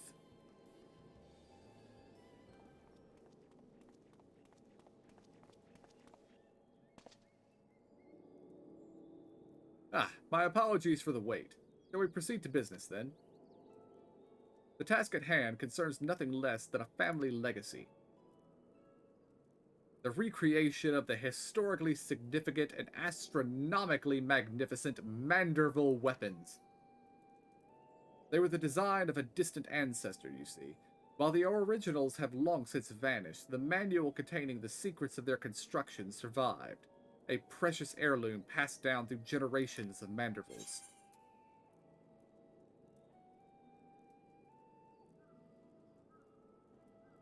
I'm going with option 2. Aren't your hammers built for hammering gold?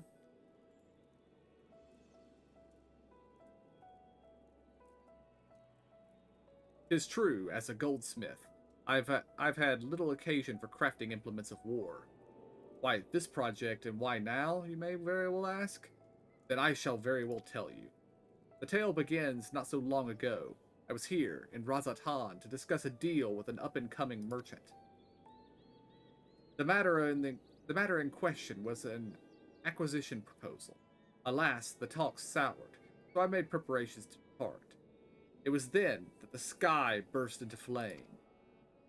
You know all too well the horrors that followed. I did my best to defend the citizenry with the beasts which spawned, yet I could not save them all. Saved far too few, in fact. The memory of it haunted me, day and night, and I found myself unable to work. But then I heard the news of how you and your companions had ventured forth to banish this evil at its source. You forged on in the face of deepest despair, and it gave me the courage to do the same. I took a good hard look in the looking glass and asked, what could Godbert Manderville do to safeguard the people of this star? Thus did I realize that I had both the knowledge and the skill to reforge the greatest of weapons, that I might empower others to protect themselves and their fellow man. So I began going down the list, acquiring necessary materials with single-minded purpose. One of these was a goodly chunk of purest mandrium ore, a metal found exclusively in meteorites, and that only rarely. I searched high and low, scouring impact sites and consorting with kobolds, all to no avail. Then, when none was to be found on Hydaelyn, I set my sights on the moon, where I at last obtained a sizable sample. Now, I say at last, but the list of materials goes on. If I'm to collect the rest of them in a timely fashion, I must employ the help of a comrade of quality. When you can spare a moment from adventuring, or aiding my dear son in his inspecting, pray drop a word in the ear of my manservant here.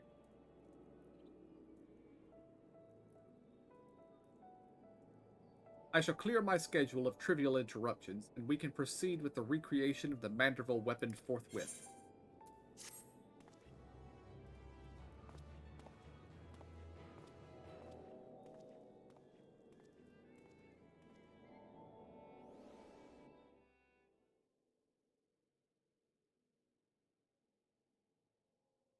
Meanwhile, elsewhere in Razathan,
sound the alarm! A prisoner escaping!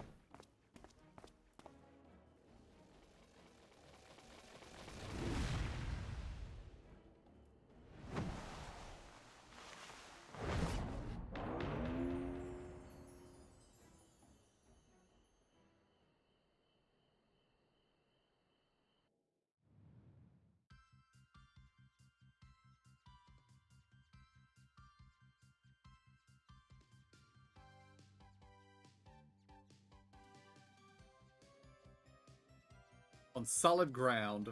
Oh, it's going faster than I can read.